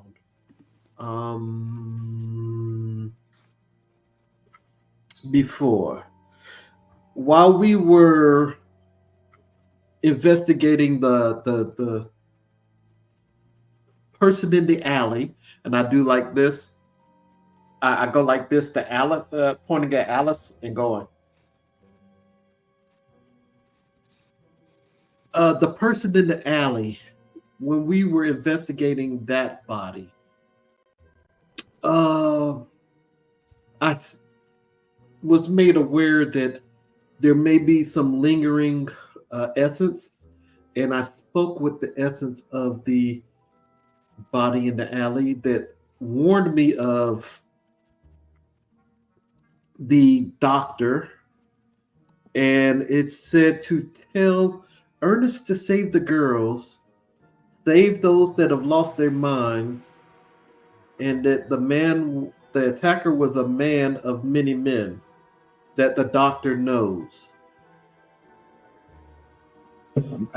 Putting that together, what we've already seen, I do not know who Ernest is at this time, but I'm willing to say that save those who have lost their minds might be. What did you say this poor unfortunate man's name was, Derek Alice? Weller. Derek Weller. He might have been one of those that have lost his mind. And unfortunately, we might have consigned a few of those poor unfortunate souls to early retirement. He'll take them back. A permanent release of their malady. He'll take them back. Say that again? The door opens and closes, and the sheriff comes in. Sorry for my delay. I did get to talk down to the posse.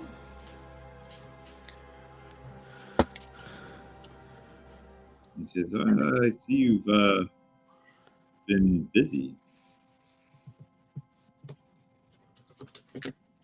Yeah, we was on the other side of town and apparently ran into a few escapees from your sanatorium there. This man is from the... We're going to have to go up there. Tomorrow morning or right now at night? Tomorrow may be a better option. There's something out there. There's something out there. How many of these guys are there? Are we in serious danger? Or? Oh, these guys you don't have to worry about. However, There's something else big out there. truck. Chef, is this town a sundown city? Oh, It needs to be. It's looking that way. I've only been here, like I said, a few months, and I was going to try to get a job up there because individuals like Alice here do attend classes at the sanatorium. So I was just going to pick up a job teaching like basic history and math. But So you know this little girl's name? yeah, You've met. How so? I met her because she's the individual is missing. I thought she was the third body. Luckily, she's alive. Problem Sheriff. solved. We'll take our 2,000. Sheriff, if you will. Stop the bad guy. We're just gonna solve it. Okay, we know who he is, and now we're done. It is not our problem. Ball is in your court, sir. Sheriff, if you will, these two individuals, they don't need to go back to the sanatorium. We need to place them in kind of protective custody. Okay, well, let's head to my office then. We'll bring them with us. Also, do you know a name? Ernest? I can't say that I do. Would you happen to know if someone was to mention a Dr. V? Is there any other doctors in the town? Well, we have Dr. Granger, Dr. Wilson. We had Dr. Wilson. The only Up at the sanatorium. there's Dr. Mueller at the sanatorium. Can you say that name again? Mueller? What's his first name?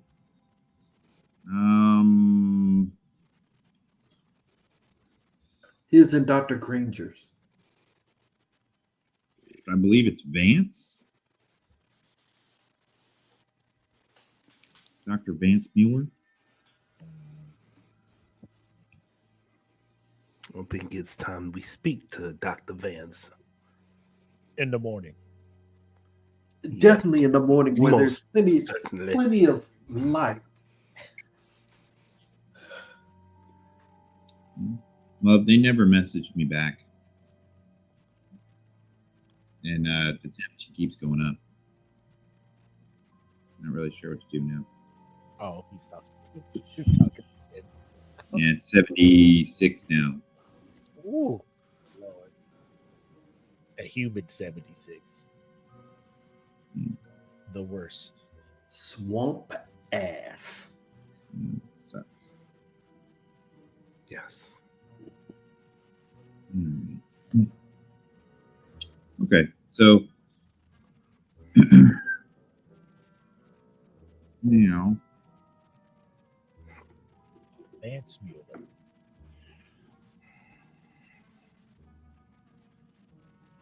Vance Mueller is the head of the sanatorium. So he says, why don't you guys try to get some shut-eye and we'll go first thing in the morning.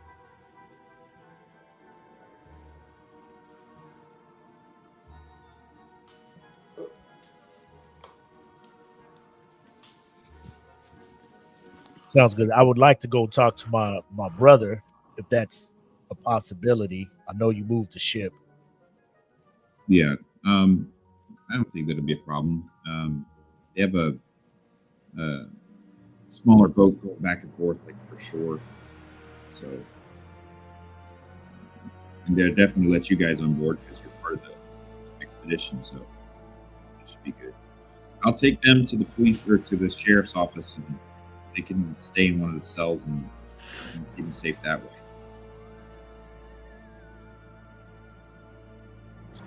Sounds good. I'll still go grab some grub and stuff as well. All right. Anybody have anything they want to do? Can I offer Derek some food and get some rations for us? Sure. That sounds good. Yeah, you guys get some food and so forth. Did you want to go to the boat for that, or? Well, if that's where Darnell's at, I'd rather go there and Okay. chat with him and let him know everything that's going on up here and see if he's seen anything as far as suspicious from the crew. Okay. All right. So you guys take the small landing boat, like the dinghy. Get on the dinghy and head over to the Horizon, which is the name of the boat. When you guys are pulling up at the edge of where it comes up, it's like a I don't know what you call it. I'm not in the Navy. You know the thing where they put the little steps down to platform so you can park the boat. The landing. The little landing. Yeah. Berthing. The berth. Whatever. Anyway, it's there, but you see a woman there holding a rifle, and as the boat comes up, she sees you guys, and Darnell's like, "That's my brother and his friends." Right? She says, "Oh, okay." She waves you guys over with a flashlight, and she ties up the boat. She says, "Welcome aboard. Is everybody here okay? Everybody healthy?" For the most part. Madam, I wouldn't describe anything in this town as healthy. That's the truth. She says, "Note the rifle I'm holding. I'm First Mate Cole. Welcome aboard. The mess hall's still open, and you guys are welcome to the goods. I'm actually the quartermaster, so I have the keys to the supplies and so forth. If you need anything, let me know. And Darnell knows you. Darnell can take you guys to where you need to go if you need anything else. Food, though, I believe Mr. Lena has mentioned food, so go ahead and go to mess hall. Did you guys need anything from the quartermaster's supply room? I can grab and bring to the mess hall. I You will have need a another. Go ahead. grappling. Go ahead. Sorry, I'm do you have grappling hooks? I do. I like have a few of those, please, and some throwing daggers. That I do not have. I'm sorry. Ooh. Well, I mean, you guys. You guys did pick up two pistols. If you want those, I'll send them to you. I need a box of 45 shells. Absolutely. And just confirm, all you have are the buckshots for the shotguns, no slugs. No, correct? actually, on board we have slugs and flechettes. That'll do just fine. I'll bring a box of both, so it's 25 rounds of each. So go ahead and keep track of that. 25 rounds of slugs, 25 rounds of flechettes, which gives you a 50-round box of 45. She says Do you have hollow point tips? I do have. Jeez, I would like some of those, please. very well stocked. Let me see what else I have real quick. I'll check over. I have some hollow point rounds for the 45. For the 44, you're actually I don't have hollow points, but I do have high velocity rounds for the 44. I will take that. Okay, I'll give you 25 of those. Also, do you have any 7.62s for a rifle? Yes, I do. I would like some of those too. Give you a box of 25 of those as well. Thank you very much. All right. Do you Is there want any more? No, go ahead. Is there any markings on these guns that we got from these guys? No, these are some shitty guns. They are There's guns, but they're guns. So seeing anyone who doesn't have a weapon might want one. I'll take one.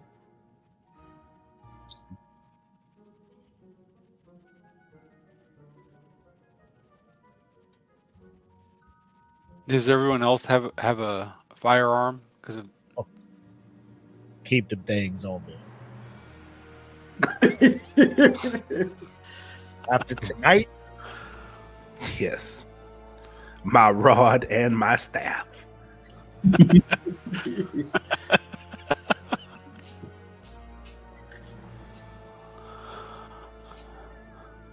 right. So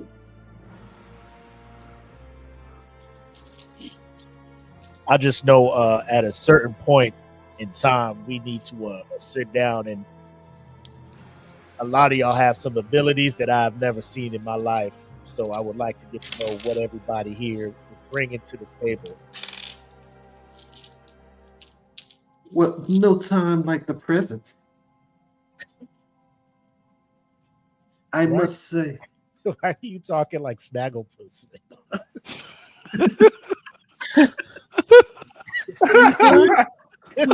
Exit. Stay left defense. That is exactly what I was going for. That's awesome. Yeah. No time like the present. I like it. Callie said, quit fucking around. He come see you. Yes. In between Snagglepuss and the old pimp. Cool. So we're armed up. Got our rations. So we even put. So I guess the crazy dude, he's in protective custody. We asked the sheriff, don't send him back. And where's Alice? Is she staying with us, or is she? No, she went with them.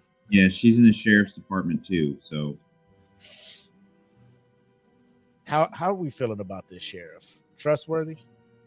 Wait, hold on. Are we still on the boat? Yeah, we on a boat. yeah, you guys are you're on the horizon. Yeah. Oh yeah, it's the horizon. Are we isolated on the boat, or are there ears? Where's that blonde dude that writes everything? Exactly. Good call. 500 experience points for you guys.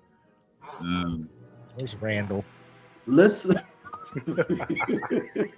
let's wait to talk until we get back to isolation. Okay. I'm good with that. Same.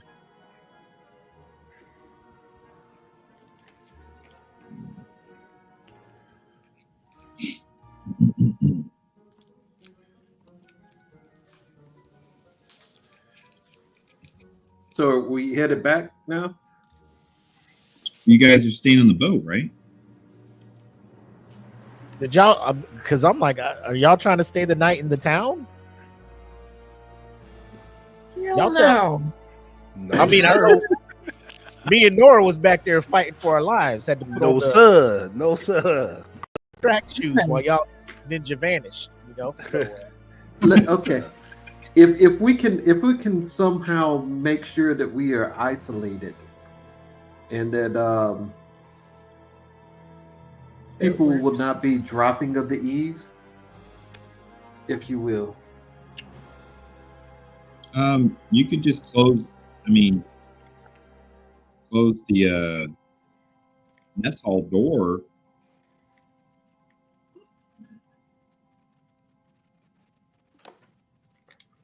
That should suffice, I do believe. Group meeting. Close that door.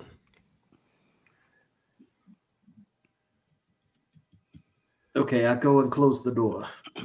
Okay. Yeah, it's just you guys and Darnell in there, so I mean that's about as safe as you can. We trust this fellow, right? Darnell, it's my right hand. You can say anything to me. You can say to Darnell. Great. All I right. will start then, I guess. Please do. I am what we've discussed this. As Marcus has said, type of a wizard. I am a practitioner of supernatural arts. I am first and foremost a scholar. And my endeavors and my speciality is field of study, if you will, is supernatural. And so that is what I do. I study the supernatural. And I have, in my journeys, learned a bit of the supernatural world and how to manipulate some of them. That is what I bring to the table. Okay. Name's All Marcus. Was an army guy. Seen some stuff. Seen the best people. I've seen the worst people. Pretty much just at this moment driven by money. Family needs back in Chicago needs some medical attention. We didn't have the money for anything, so my brother and I are out here trying to get the money from this expedition, send back home, take care of who I would consider my mom. So that's what I'm here for. Apparently, I'm in over my head with what's going on. So a lot of this stuff is new to me. So forgive me if I'm taken aback by some of the stuff you guys do.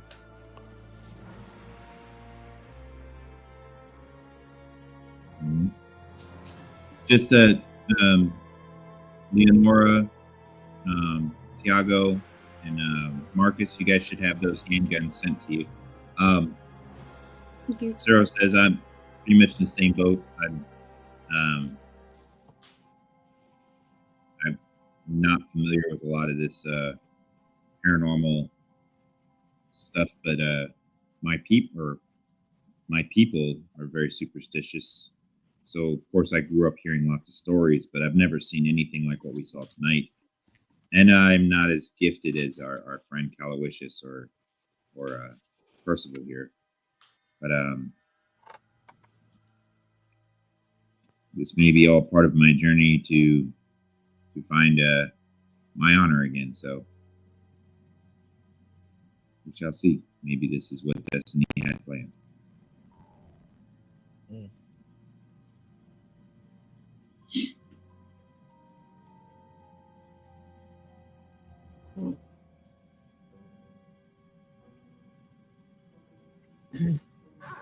Black, you're muted. I was talking there and didn't understand communications.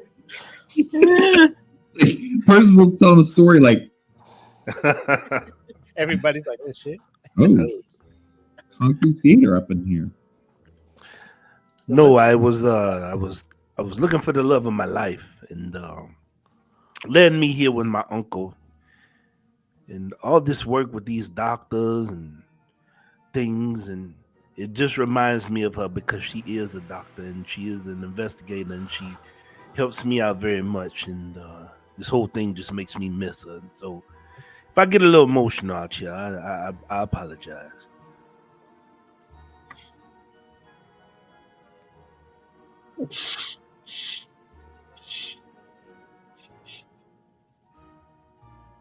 What's so funny?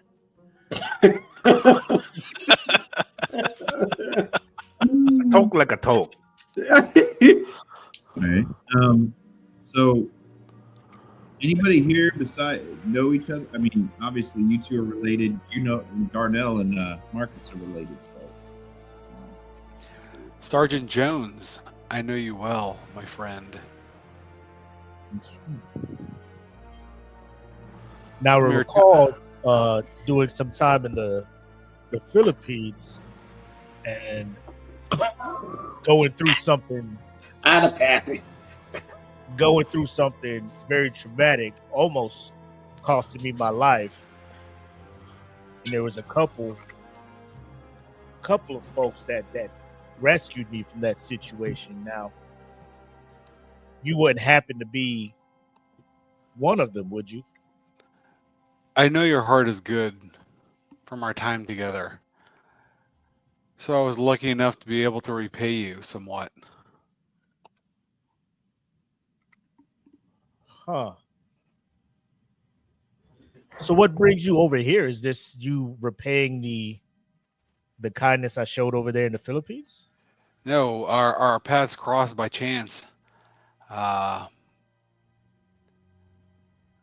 still looking to find answers for my own questions. Anything we can help you out with? It looks as if the events of tonight may lead me in that direction. So something supernatural, or You also dabble in the supernatural. No, but I feel as if I may have experienced that, but I'm not quite sure, based on my own circumstances. we'll find answers for everyone. Nora, what brings you here? Your accent places you somewhere distant from these lands. I'm from Romania.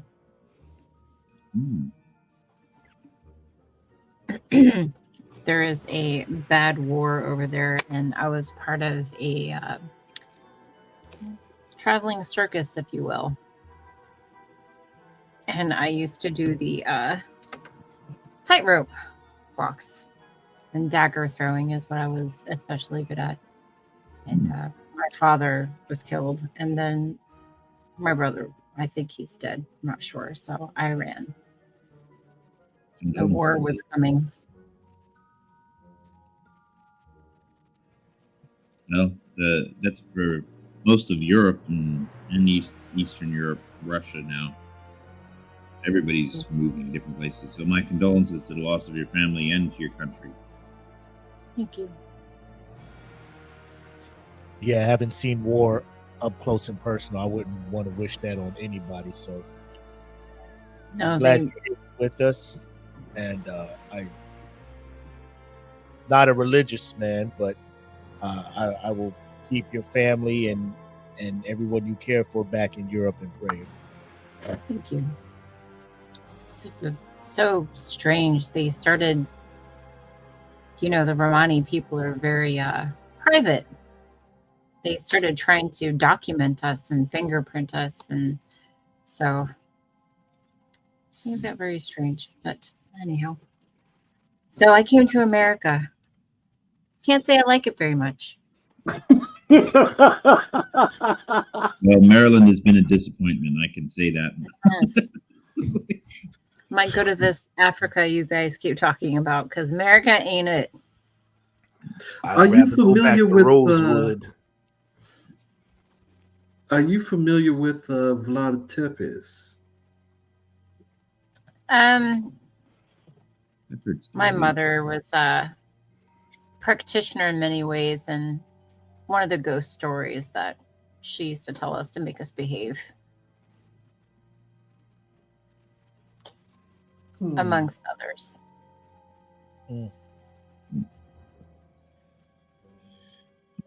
And nephew, I do not think that the good sheriff understood your meaning of sundown town.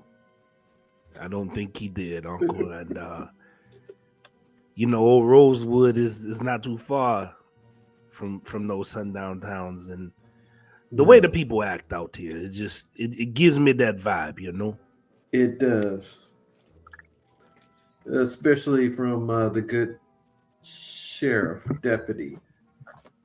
It's the same feeling I get down there in Rosewood, but it's a little bit different. They're not scared of people; they scared of something else out here. That is true. Facts, nephew. I think we just saw what the hell they were scared of when that monster came around that corner in that alley. Mhm. Why make So- that though?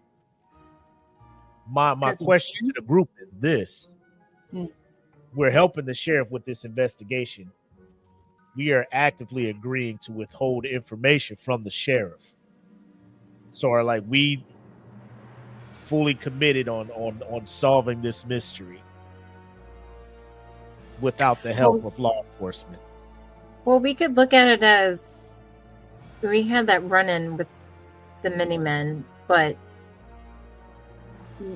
we don't have any conclusive evidence. They didn't exactly tell us anything that we find that we need to share with them. It's an ongoing investigation. I like the way you think, ma'am. It's inconclusive evidence. We need to delve further into things. Could just be a maniac loose. Nephew, would you, per se, in your prayers, being able to find something that can help an ailing mind? Oh yes, Uncle. I definitely can do that. When we go to the sheriff's tomorrow, I want to isolate the sheriff and give you some time with the inflicted person, Derek, and see if you can't bring him 10 his minutes. facilities back. With the help of God, I sure can. Mm. Okay, So let's do that. you guys got a chance to eat and everything. You gotten some supplies. I think you guys got your handguns if you checked your email. You only have 20 rounds for each handgun because it's these were taken off the people you defeated. So Yeah. everyone gets some rest. Darnell comes by and wakes you guys up just before dawn, saying, I don't know what you guys wanted to do, but we're taking one last trip back and forth for extra cargo. I figure if you wanted to get into town early, you can get on the boat with me now. Miss Cole says it's cool, so I'll take you guys over, drop you off, pick up the stuff, bring it back to the boat. And when you're ready to get back on the boat, you let me know. From the shore, there's a next to that warehouse is a light that you can click to send signal to the boat, and then me and Miss Cole come back and pick you guys up. I'm game. All right. Love it. Everyone trying to head to town now. We can meet up with the sheriff and see what's up with Dr. Mueller at this hospital. Sanatorium. All right. So you guys get in the boat, and he takes you to the dock. He tells you, "Brother, be safe. All you guys, be safe. Your life isn't worth life's more than $2,000. So, but I'll be ready to pick you up when you need it." You guys make it. It's just a short walk, but you notice the people are out now because it's daytime, and there's a lot of people near the square all whispering and stuff because some people were peeking and watching last night. As you guys come by, some people clap, and a couple of people, an older woman and a young boy, come over and they give Leonora some flowers, and they say, "Whatever that was, we don't know what it was, but we're thankful you were there for whatever it was. If it helps at all, that horrid thing that was set on fire and then doused himself with water, he left and went towards where the big drain pipe from the docks goes back up into the hills. He went and walked down on the shore and walked into that drain pipe. Maybe a little bit after you guys left with the little girl or the young woman. But that goes back up into the hills towards the cemetery, the mortuary, and the sanatorium.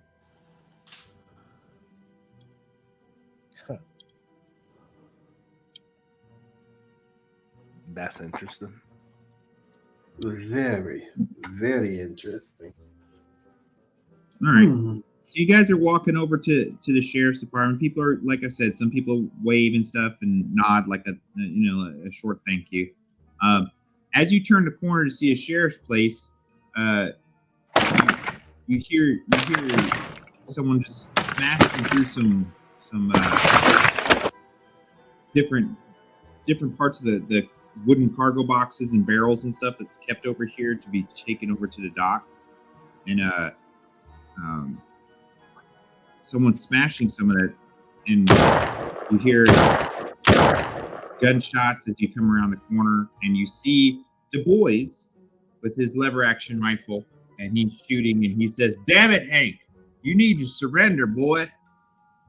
And you see a very large man trying to hide behind some barrels, and he definitely has one of the giant cargo boxes, and he threw it to knock over some of the barrels so he can hide. Like, you see a very big man in overalls, long dark hair. Whoa. And you see Sergeant Mortimer with his handgun out, and he says, "We're gonna skin you, savage. Where are them little girls at?" Whoa. I've run up over there kind of in between them, if I can. Mm-hmm. And facing the deputies, if you kill him and shoot him, then we can't get any answers, can we? What do you need to know? He's a murderer and a kidnapper. Are you complete with your investigation there? I do not believe so.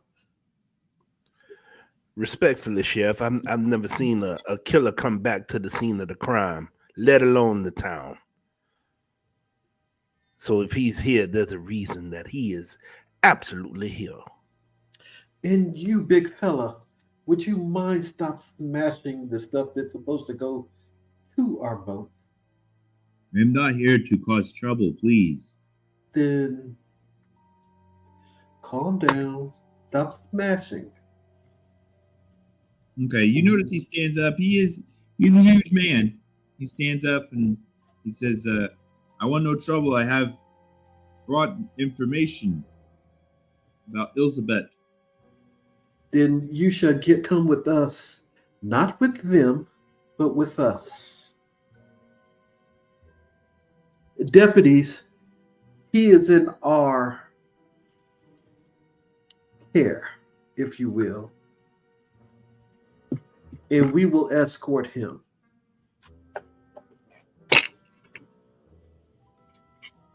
Okay. All right. They said, well, let's take him inside and get him secure then. All right. We're going to stop here for now because it's after midnight.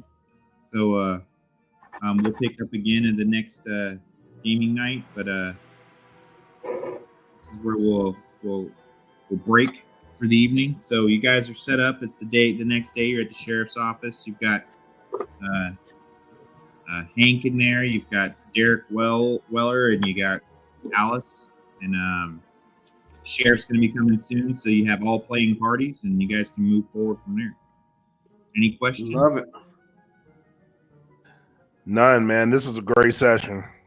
Yeah, I enjoyed it very much. Thank you, guys. It's been awesome to get back into it. And I'm going to work on my accent. You're fine. hey, whatever you enjoy, man, is, it's all good. Accents, no accents. I throw accents out here and there, and I don't even know what they're for. I do that all the time. No, I was playing around. I was a mix between Waterboy and Gambit. That's a good mix right there. And Willie picked up on Snagglepuss, and it's in between Snagglepuss and a 1970s pimp. Oh Lord. Yeah. Callie's got that down. No, but great night, guys. And I feel we're kicking off the new campaign well, and I'm looking forward to it. So great setup. Yeah. This is awesome. Yeah, this is dope. Love it. Very dope. All right, so what next was? I just want to make sure we all got the next date and we're good.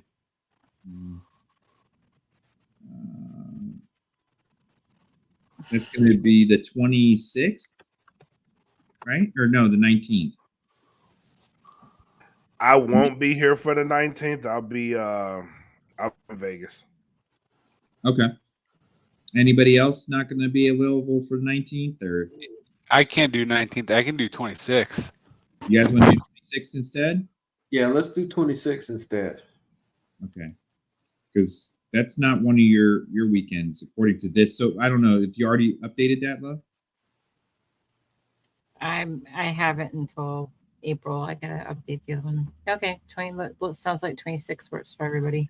So we'll do 26 then for the next game night. Cool. All right, guys. Have a good one. Thanks, everybody. I enjoyed it. Thanks. Yeah. Have a good night, y'all. Love y'all. Be safe. Dope work, guys. Thanks.